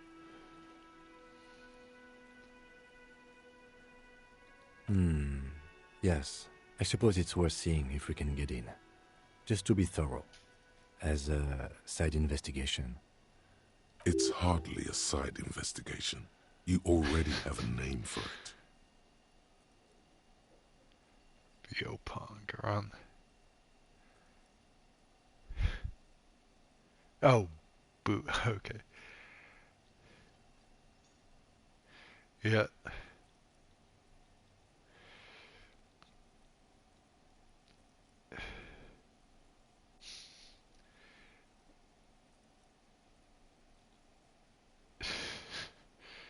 If you say so, Gart is the person to ask about this. The cafeteria manager. I guess this game's a little bit non-linear. So I'd say that's like a late game thing, but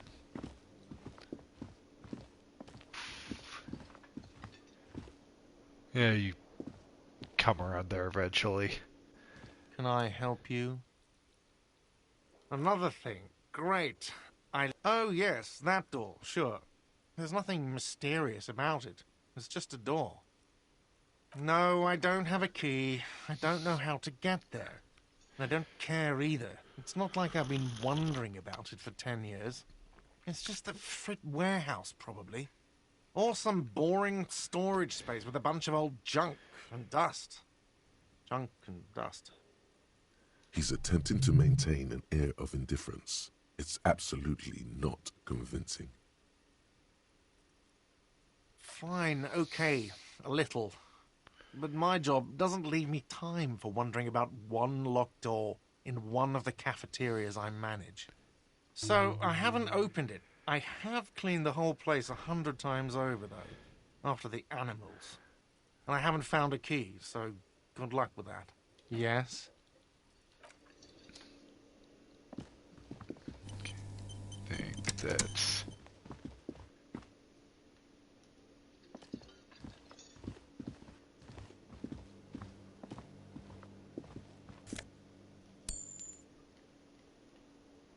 Ooh, I don't think I was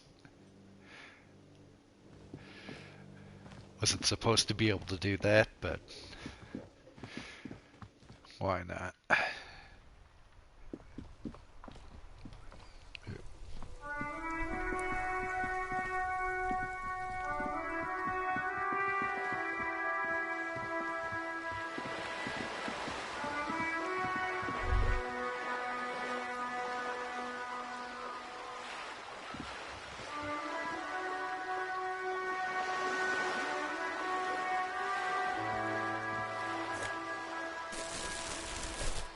There it is. Okay, cool.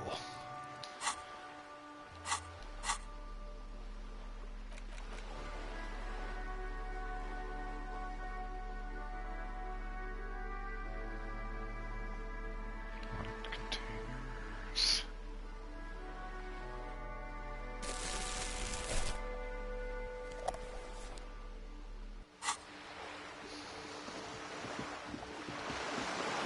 I'll take that off. Take that off until I need it, 'cause that's kind of annoying. All right.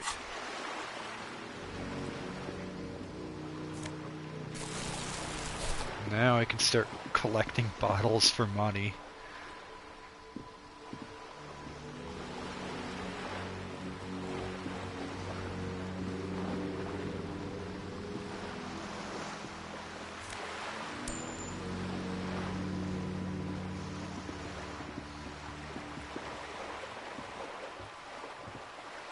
This coin-operated viewer is facing southwest.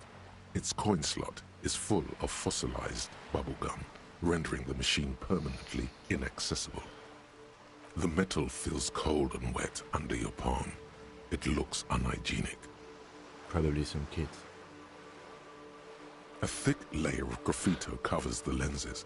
You spell out the word Onuk written on the other side, with N and C scribbled backwards. That's Kuno on the lens. Under the graffito, a sea of blues and greys appear. Behind the water lies a coast, studded with concrete and reeds. On it, a church on stilts, lanky weather-worn wooden planks, an X-shaped cross topping its tower. You know this to be the Star of Pericarnassus, or the Cairo, the central symbol of the Pericarnassian Church, a star, a great moral height to be strived towards. Around the large wooden building you see chunks of sea ice gathered on the beach, and a small tent set up on the ice.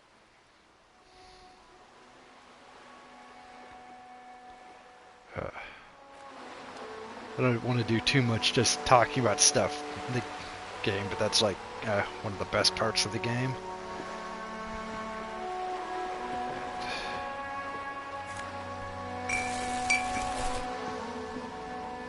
This coin-operated viewer is facing south. The instruction manual says to insert 25 centimes and pull the handle while looking inside. Then use the focus knob to zoom in if necessary. Why place a tourist attraction in the middle of such poverty? There was a revitalization project in 49. A design studio tried restoring Martinez to its pre-war glory. It didn't stick. They got as far as the street lamps and the statue on that intersection. Then something went sour. I suspect that something was Évrard Claire, the union leader. He muscled them out. It's how it usually goes around here.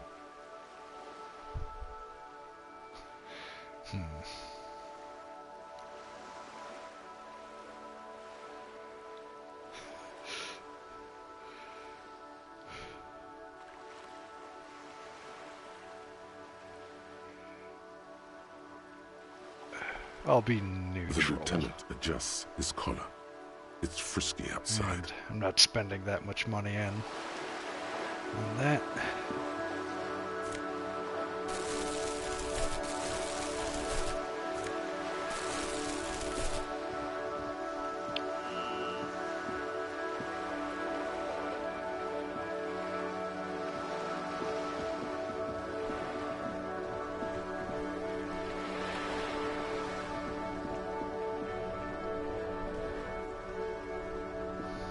Have you no shame? Whining about your back every time you bring out the measuring tape. René, you're a man with a fork in a world of soup. Please, let's just try to enjoy the game, all right? I'm trying to, but you keep breaking my concentration. You're old. I can see that. We're both old. Now stop grabbing your ass like it's a girl. These manly men are playing balls. This is a ball game. Grab a ball and play it. Don't ask questions. Shoot, no. You got this. There's the ball. You're the game.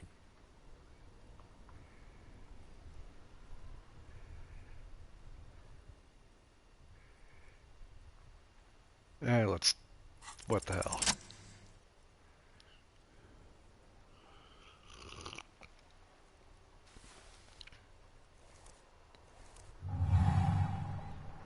You are immediately surprised by the ball's lack of weight. No matter, you'll make it work. The cold metal ball is surprisingly smooth against your neck.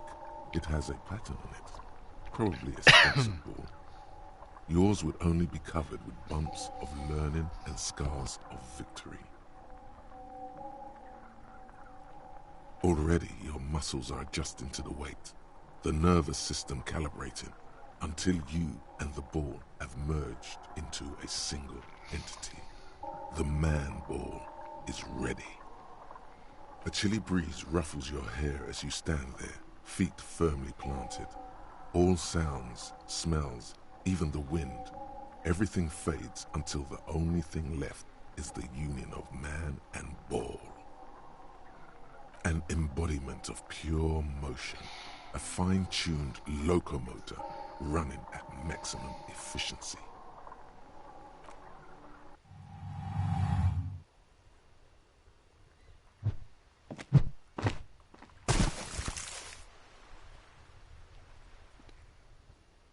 Merde!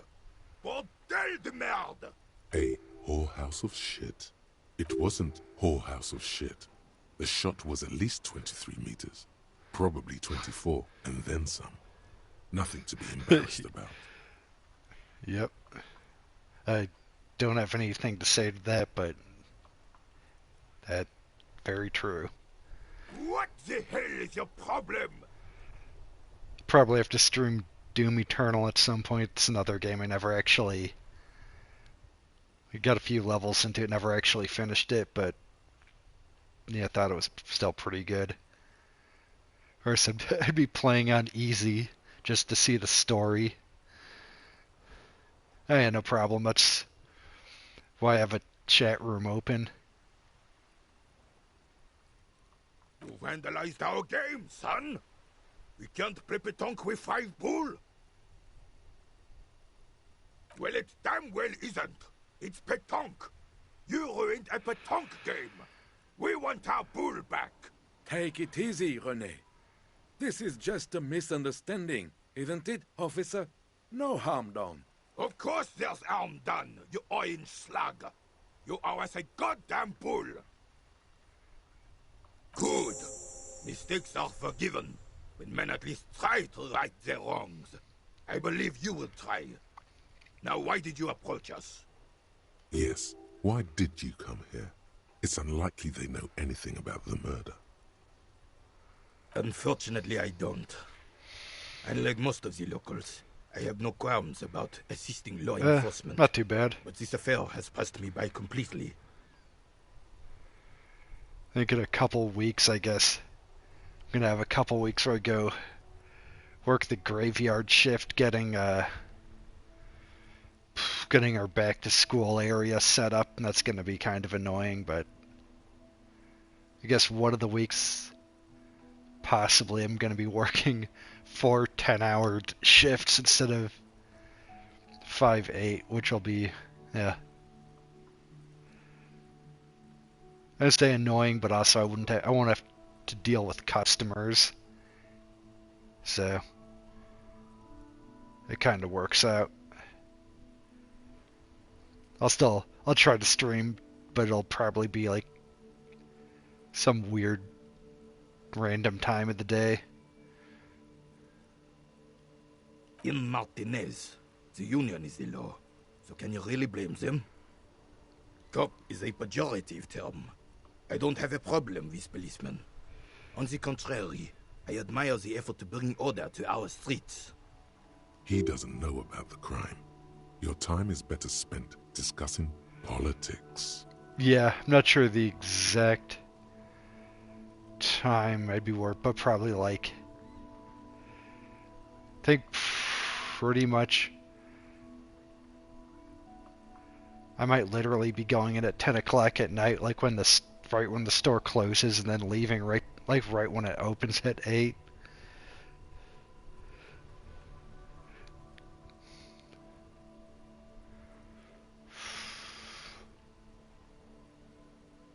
I'm confident they are indispensable in regard to all the paperwork and other administrative duties. But you must agree that nature, in her infinite wisdom, has made men more fit to perform certain, more challenging tasks. Don't you, officer? Oh yeah, definitely. If I'm lucky, I'll have a couple days. I think I might get a actual like 2-day weekend off if I'm doing presentation work. So I'll have a weekend to get ready for it, and then like a weekend to switch back. Not that it'll be perfect, but it's not gonna be like fucking Black Friday or something where they tell me to come in at some crazy ass time.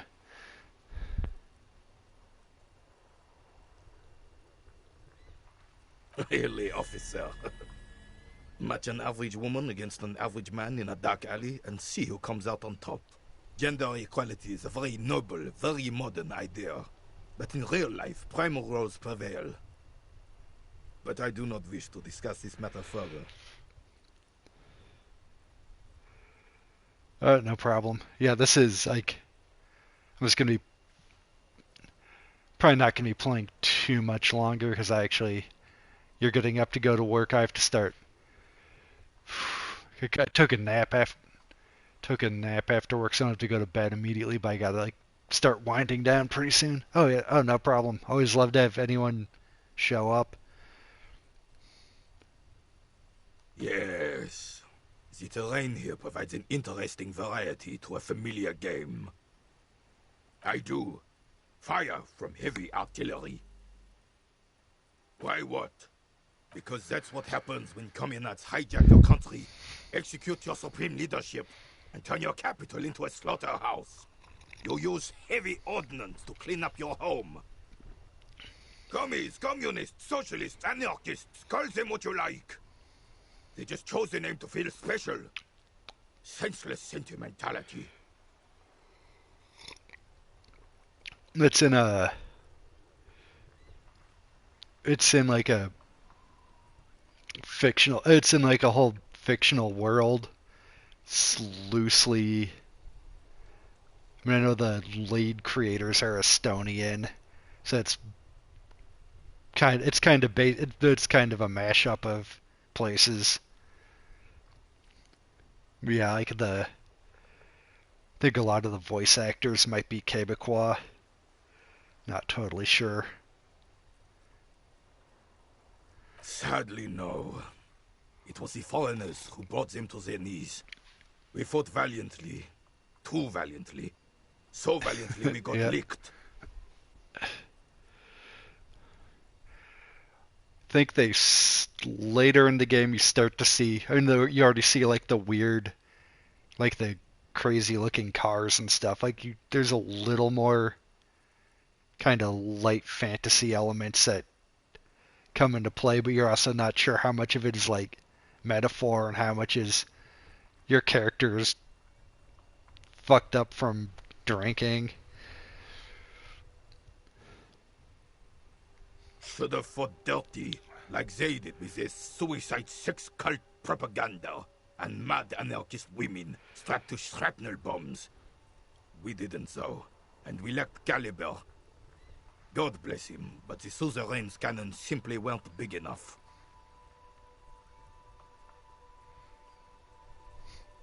It was probably a bit more complicated than that.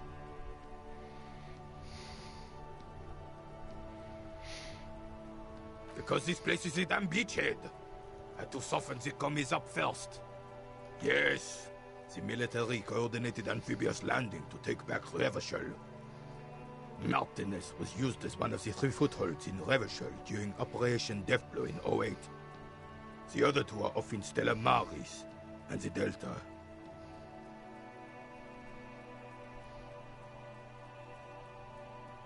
This here is Blood Ground, where Coalition boots first made landfall and cleaned those rabid dogs out. Most likely, we're playing pétanque on their mangled corpses. Blood ground. You got old René going there. Like he isn't hungry enough already.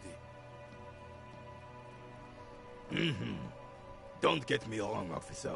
I hate those foreign dogs, but the enemy of my enemy and all that. They're the lesser evil. Damn right, son.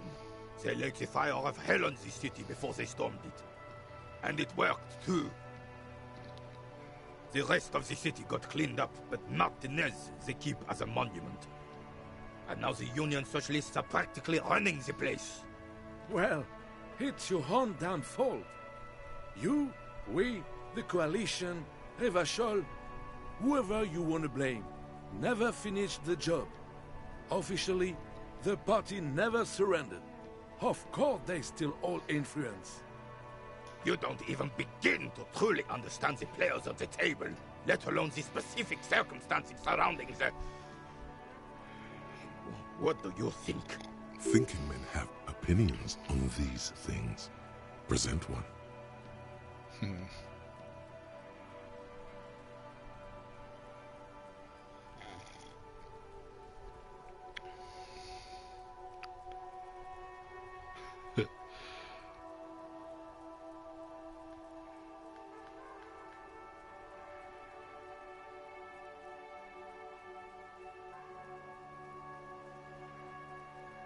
I'm sorry it had to be them. After 8 years of fighting those hyenas, boiling cats for food and drinking piss in the mountains, I would have preferred if the Right Honorable King Guillaume returned through Revachol, or even if that damn clan Frisell had risen from the grave and led us. Sadly, that was not the case. Instead, all that is just, holy, and beautiful in the world was wiped away, and now it's neon signs with toothpaste ads everywhere. Foreign influence peddling garbage and stupid music on the radio. This is just what the commies wanted. This was the plan all along.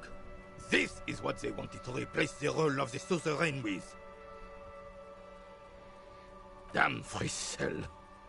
He was a king we couldn't protect. The Carabineers failed him, and the crown. He died in the hands of the Hyperlay, in a very public execution. He slouches as he says that. It makes him smaller, admitting they left the king to the mob. A true king in both blood and mind led Revachol before Frisell. He would have been better, but the damn commies drove him into exile. Some manner of self-deceit is present in his thinking. Sounds like this Guillaume abandoned him, and he doesn't want to admit it. The suzerain is the king! Has everyone forgotten already? They've forgotten already. It's no use talking to you. You were still in Daddy's balls when it happened. When we took our last stand against the Filth and rode the cavalry straight into gunfire. Yeah, I'm not even going to try that one. Pusher 4. Volumetric ship compressor. Bizarre scientific news from Revachol West today, where a police officer's shit has been observed at a pressure of around 495 gigadecimals. These metallic hydrogen levels of shit togetherness were thought to exist only at the center of collapsing stars, not law official.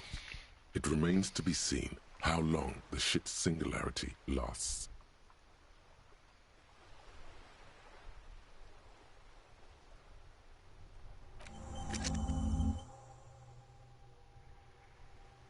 Probably not worth spending the level to get that, but kinda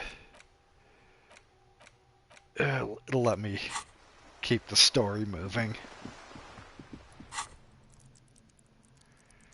You got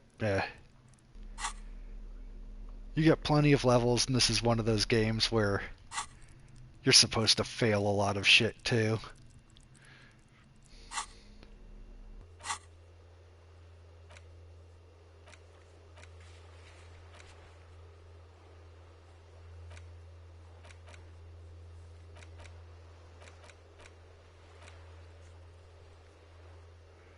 Yep.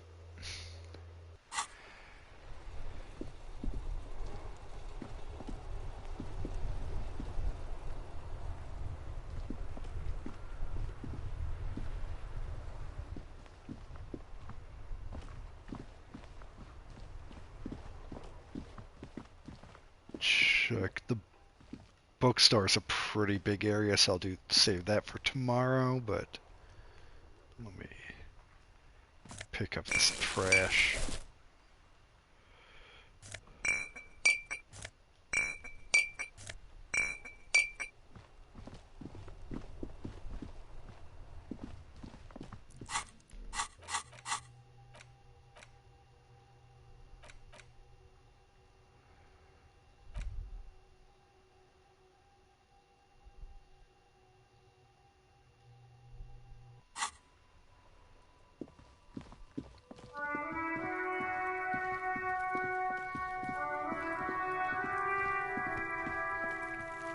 So I should probably just do a quick save, 'cause I think there might be a way to get game over during this. There he still is, looking right through you with his white eyes. The body below is entirely dedicated to that. As you breathe in, the odor comes over you.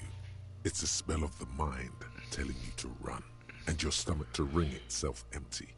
With your hands at your sides and your eyes squinting, you stand in it. It's a puzzle. What's hanging in front of you is a puzzle of decaying flesh, tattoos, and tendons. They do after 7 days, yes. We are deep in decomposition here. The man before you is naked, but for a pair of underpants and enamel boots.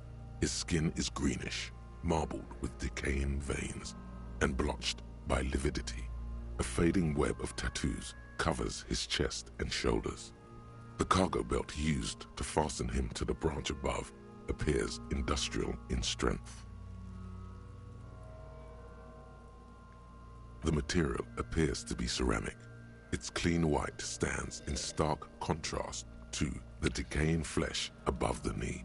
The man wore thick polymer socks, probably for padding. A fine array of interlocking plates covers them. Delicate and fragile, they feel alien to the world around you, out of place somehow. These are clearly not boots. They're Armor. Possibly part of a larger set. You can get the whole set of armor and wear it at the end of the game, but that's one of those.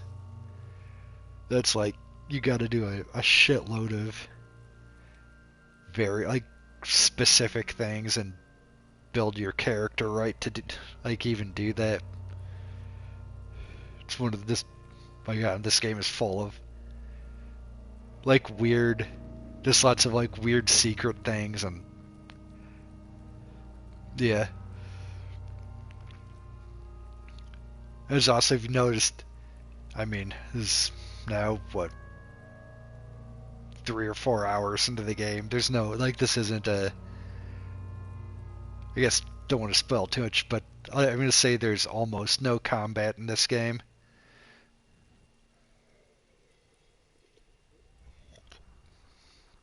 So you don't really, need armor. Indeed.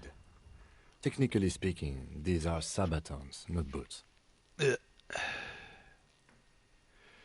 Oh, the lieutenant uses a memo technique A6. That's not just any notebook. It's a classic. And all these weird encyclopedia pop-ups, like, that didn't, like, this is the first time I'm seeing them, because I put encyclopedia really high just because I do. This gives you a ton of just useless bullshit. It's all you, baby. Ceramic plate. Zirconium dioxide, most likely. This is where the make would be. Under the hill. Fair weather. Fair weather model T500 VE. I'm guessing that's vitreous enamel. This is advanced stuff. I think the first time I played it, I'm going to say Inland Empire was the one I put the highest, and it made, like, I mean, some of those are popping up, but, like, it put a lot of, like, sort of neo-noir sequence, like, kind of, you just go in, like, these long monologues. It's, like, pretty much all the skills give you, like, unique things. Again, the story never really changes, but, like, can play out in a bunch of different ways.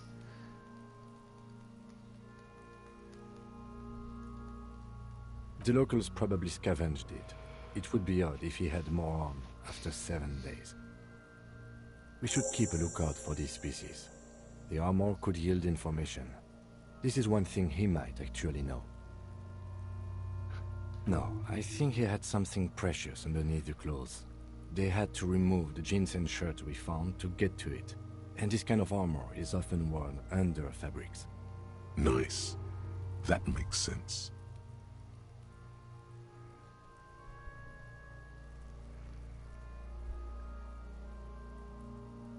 A good point. He could have been intoxicated, or something we cannot yet imagine. I shouldn't have assumed so much just from the clothes. It is. It's expensive. We've requested similar material for our tactical units for years now. The constabularies deemed it too costly. In that time, we've lost 6 men to semi-automatics. For a full set, about 4 years of wages. For the northwest region of Revachol, an officer's average yearly income is 5,500 real, unadjusted for rank.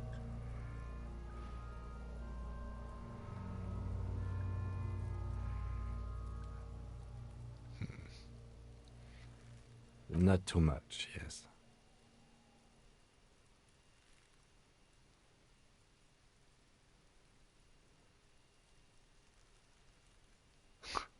It's a sorry situation, I agree. That's for us to find out. Mr. Gart implied he was security personnel for the harbor company. This confirms my own assumptions. Just something I scraped together from my station. An area report on Martinez. I'm sure you did the same. I agree. This equipment is way beyond what a guard can afford. A small bell-like sound fills the air, like tapping on the side of a porcelain cup. It's anything but. This material is a kinetic redistributor. It spreads kinetic energy horizontally, from plate to plate, dissipating it entirely. See? Faint, Organic lines cover the plates where they separate into smaller ones. These plates then divide into smaller plates until there are hundreds of them altogether. Like whirls of floorboards, the design looks organic, influenced by highly resistant wood materials, like lignum vitae and ebony perhaps. If trees were made of porcelain, this is what their cross-sections would look like. The smooth, glossy surface fractures into ever more intricate interconnections, peaking on the right sabaton, where you notice. The whirls are in the shape of a letter and number combination, E50, 100, 1000. Good. Can you read it to me? X5415 6745 678222. Let's lie. No, I'm gonna... We have a make and a number. That's something. Not lying to We can use Kim. the radio in my kinema when we're done. Either station can chase it for us. The stench fills your nostrils. As you push downward, an ominous creaking sound comes from above. Stop! Pig's gonna pull his head off. Brutal! You're going to pull his head off. Do it, homo! Stop obsessing about your sexuality, officer. You are about to seriously compromise the coroner's case. Indeed, from this angle, it does look like the neck isn't going to take much more. Being dead for a week has all but liquefied his muscles. What are you trying to achieve anyway? Why are you hanging on to that boot?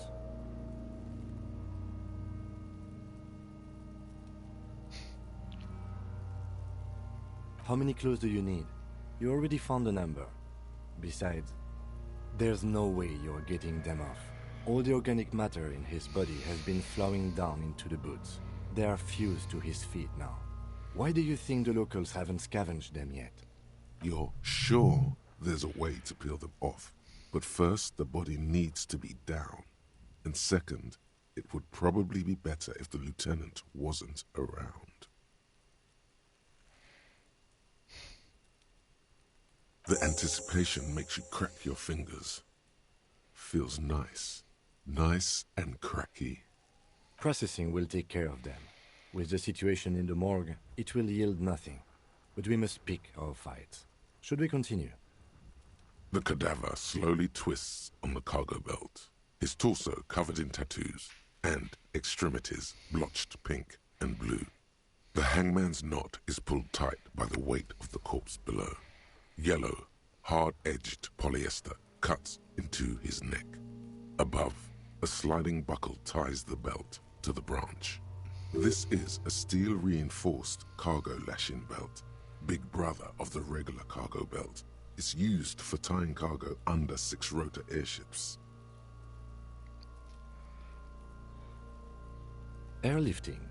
I thought it was used on lorries for strapping cargo to them. The local harbor uses 6 rotors to shuffle containers around. I get the sense they use whatever was on hand, without paying much attention to not incriminating themselves.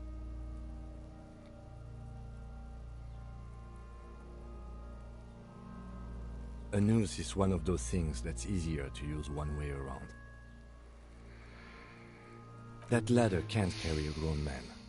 I didn't see any splintering either, did you? I think they lassoed the branch, then pulled on the belt to close the buckle. Could be. The shape of the branch supports the theory. The brief suggested as much, politically motivated by the ongoing strike. Did you not get a briefing? Okay, you should ask me for one the first moment we get. I was afraid it would be. Thin steel wiring, parallel strands. This makes getting him down more problematic than I had assumed. The cadaver hangs from the cargo belt, limbs limp and torso covered in tattoos.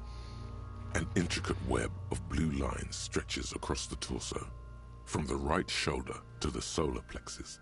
Each time they intersect, a small white star is formed in their crossing.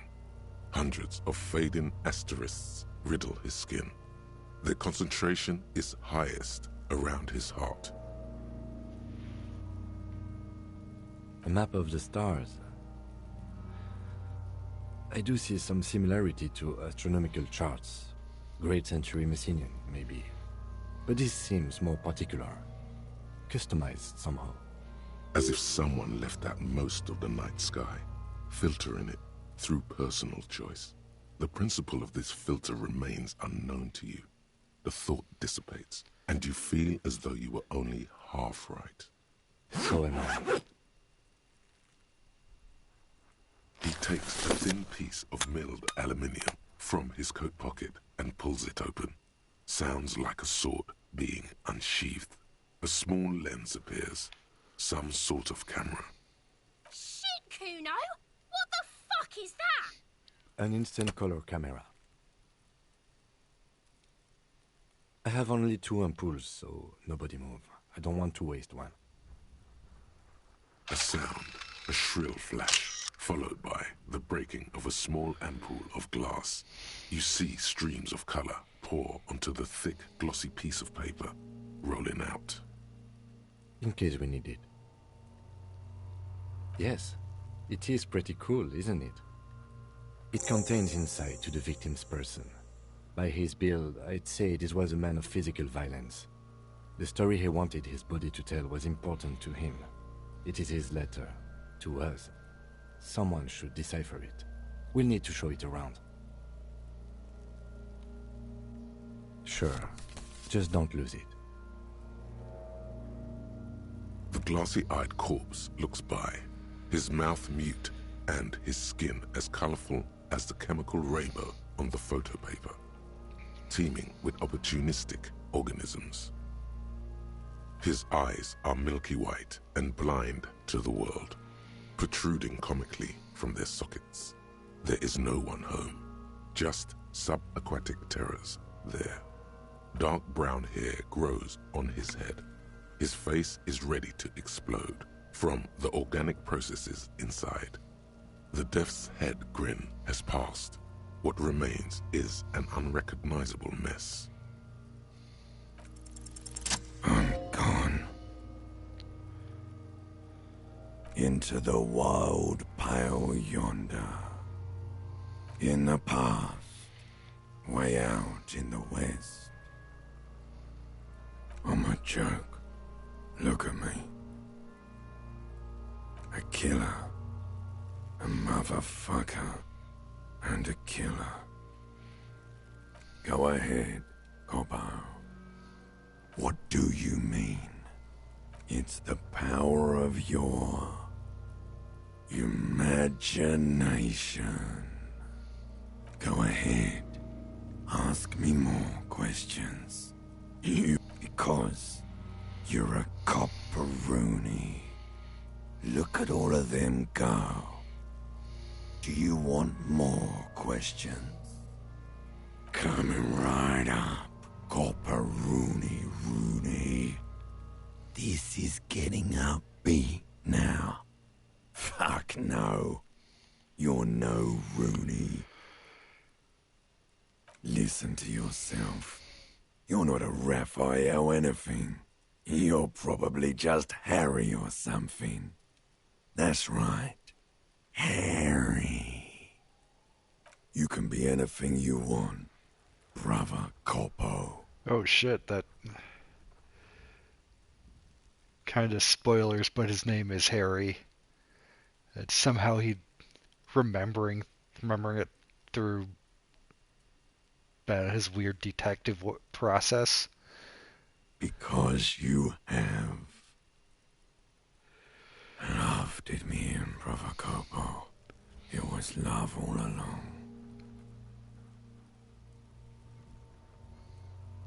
Sure, Lobo. I can ask you a question. Why are you doing this? Looking at my face, motionless, looking into my eyes, standing here. Why are you investigating my murder?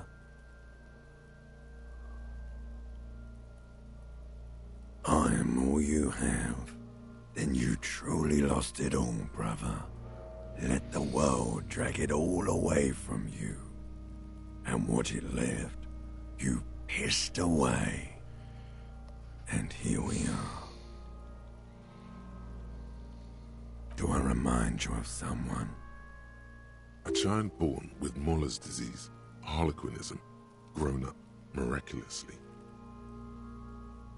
You sure I got out of that one, Coppellini? Come back later, Coppo. Amuse yourself with my frank manners and my memento mori features. If possible, also, see me in your dreams.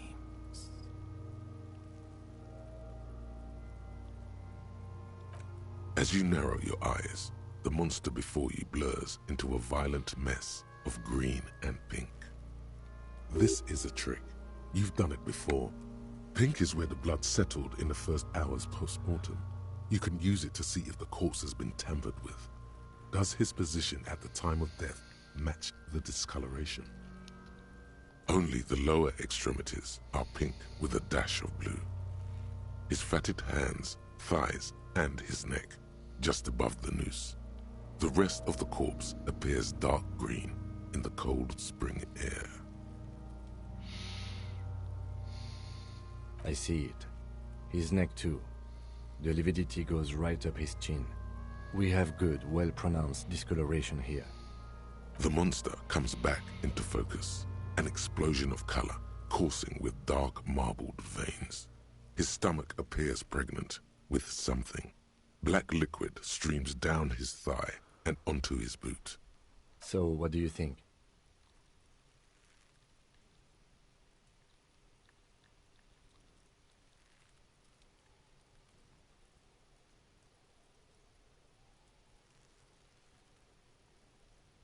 Agreed, especially on the neck.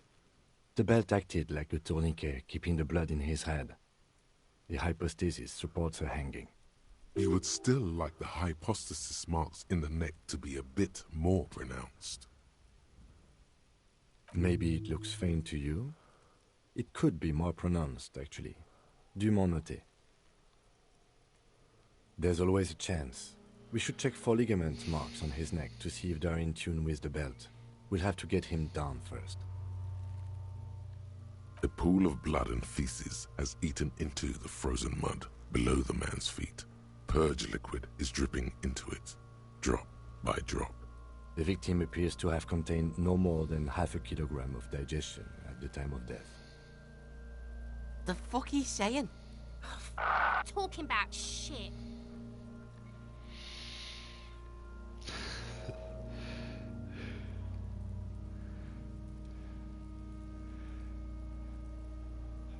Malicious laughter erupts in the yard. Sounds like seagulls. Big's head is a... The lieutenant's face is made of stone. I do. Most of them are post-mortem. Maybe even all of them. The delinquents have made our jobs harder with their little sport. Stop talking in riddles, coin slot. He means you fucked him up good, Kuno. Fucked him up brutal-like. I agree. His personality is no longer a part of the world. Totally dead.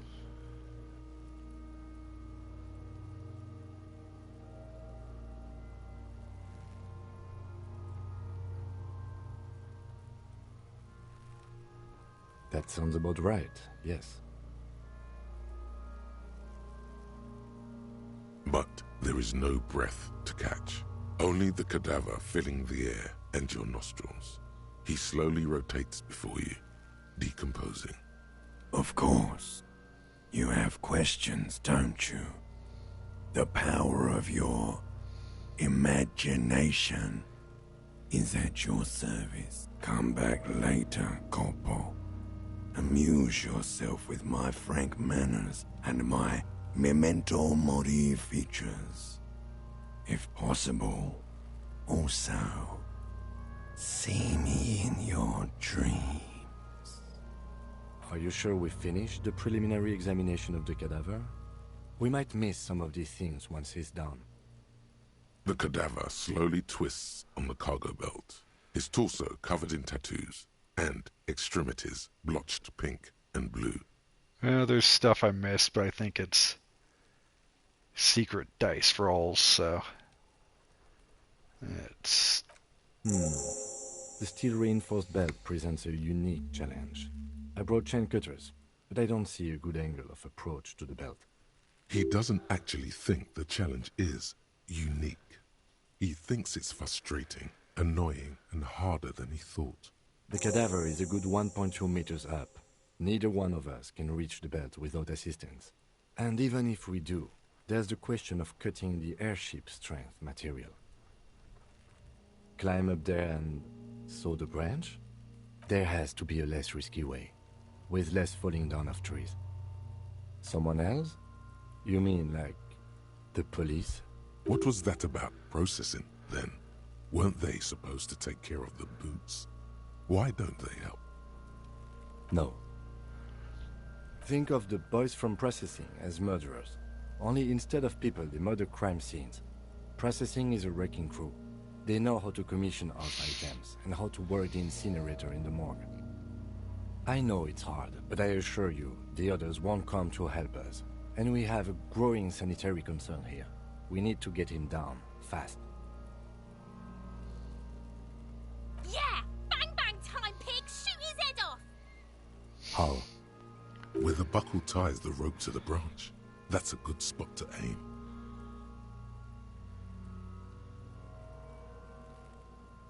Where? Ah, yes, I see. If the shot hits that, there might be a chance to release the belt. Yeah, now we're talking. Entertain a Kuno with some shit. They'll miss! The pigs will miss Kuno!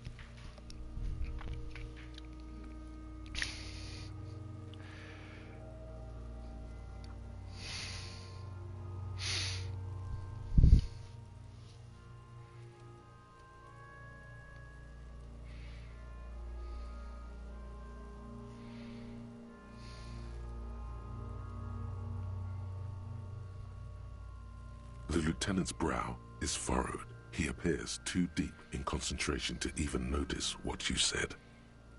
Silence. With his elbow sharp, the lieutenant unzips his jacket and produces a lightweight firearm. He drops a paper cartridge in the barrel, separates the scouring stick, and gives the cartridge 5 tucks. That's a Kiel A9090 Armistice, mass-produced muzzleloader. Ascetic, frugal, one of the most common firearms in the world. He then steps back and assumes the fellow's stess position, taking aim. The corner of his eye twitches. His finger is on the trigger. He's gonna fucking miss! The kid's voice is drowned in a shrill blast that echoes off the walls of the surrounding tenements. A cloud of smoke slowly parts in the air as the lieutenant steps back and says to himself, God damn it. Fucking idiot! Mookabat asshole!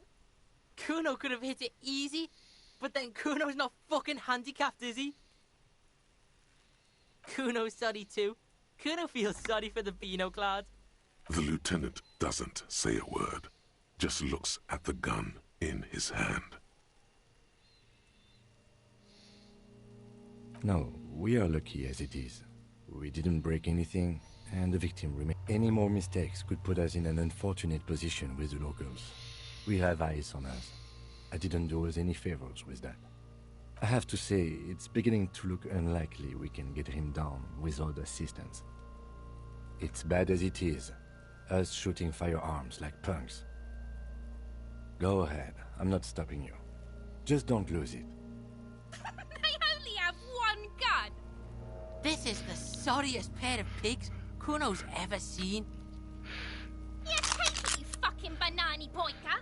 Take it and shoot yourself in the mouth! The cold piece of bakelite and gunmetal is surprisingly light. Your fingers fit right through the guard, instinctively resting on the trigger. The fuck are you waiting for, Kuno? Tell him to shoot himself in the mouth! The buckle comes into focus in your sights. You stand with your feet planted firmly in the ground and your left hand supporting your gun arm. Why don't you just shoot yourself in your mouth? At least you won't miss. Your field of view narrows. The branch slowly moves, becoming entirely two-dimensional. The metal buckle glimmers, catching the noon light as the corpse slowly rotates. The slow movement of the branch in the wind and your shoulders directing the gun sink up, dancing hypnotically. Look, he's crying. You gonna cry now, fucking faggoty? Okay, we might pull this off. Nope. Oops. A plume of smoke erupts from the barrel. Your hand goes numb from the explosion. With your ears still ringing, you lower the weapon to see what happened. You missed the belt, but hit the corpse straight in the chest. Bits of ribcage protrude from the skin. No blood, only a murky sludge dripping down his belly. The sudden stink makes your eyes water. Oh my god, he's gonna fucking cry! I knew it! What a mulka!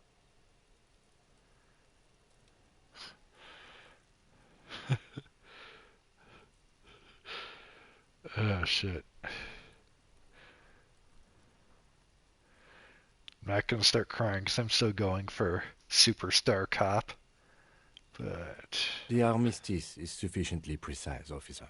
Especially at close range. It's not the gun's fault you can't shoot. It's your pig hands. Pigs don't have hands. They have, like, fucking hooves or something. Kuno has hands. Kuno can shoot that shit down for you.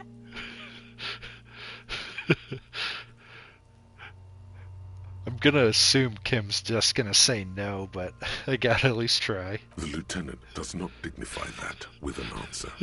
He snaps the button on his holster and says, We still need to get him down, somehow.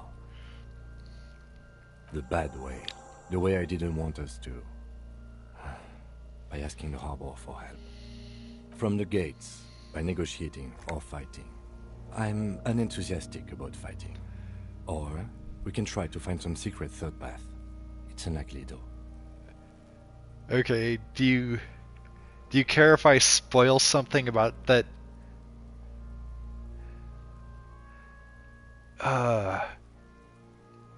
Shit. So I guess this is kind of spoilers, and it's probably not gonna happen this time, but my first time through the game, there's a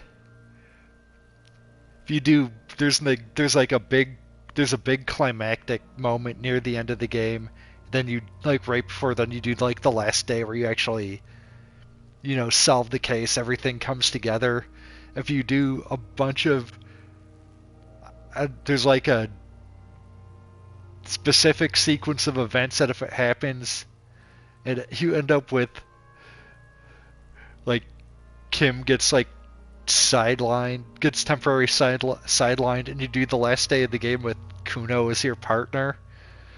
And I just accidentally managed to do that my first time through the game. You're probably, I don't even know, I'm not even sure exactly what I have to do to get it to happen. So it's like there's a no. It's a weird thing. I'm playing this on PS5 because it was free. It's like this is in free with a PSN whatever. It's a PSN subscription game, but I also have it on Steam from back when it came out. And the achievement for it's like might be more now, but it was like 10% of players or something saw it. It's I guess I'll there's a little more to it, but I don't want to say what actually happens at the end of the game. But you can solve the case with Kuno. To the gates. Let's negotiate. Alright, that's... What else?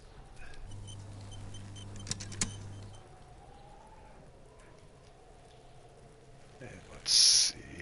And we will eventually get a little more of Kuno's backstory, like, as we kind of explore this neighborhood. But let's see. Check what I have to do right. Is there anything I need to... Okay, if I kill 13 minutes, I get that last thing. Need to... Fuck, there's some reason I had to call the station again. I'll remember when it shows up. You see a set of steering levers, a radio microphone. This is Precinct 57. How may I assist you? Oh, Sure, right. officer. What's the number? And the make of the armor, if you know it. Got it. I'll contact the ICP database immediately. Call back Whoop, tomorrow. whoop. Hopefully they'll have dug up something useful by then.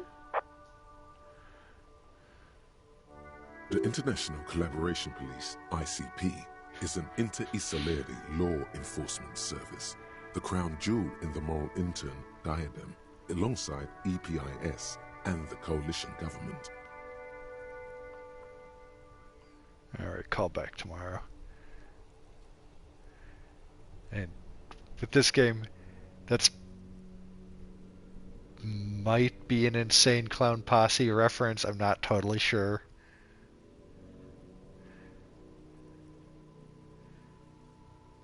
Dick Mullen is obviously a parody of Nick Mullen from Come Town, so it's not like this. It's not like there's some references in this that aren't like super highbrow. 57, over and out. In the cabin, you see a set of... Probably. Okay, yeah, I got work tomorrow, so I'm gonna call it here. Tomorrow I'm gonna start out talking to all the truck drivers and getting into like the union area, talking to them and getting them to get that corpse down. Yep, thanks for coming by again. Always a good time. I'm gonna say unless something happens or there's some reason, I'll probably be streaming tomorrow. Alright, later, and I guess thanks for watching. If anyone in the stream, if anyone watches the VODs here. Oh. Someone popped in right as I'm about to go. Sorry you're kind of late to see the stream, but thanks for stopping by anyway.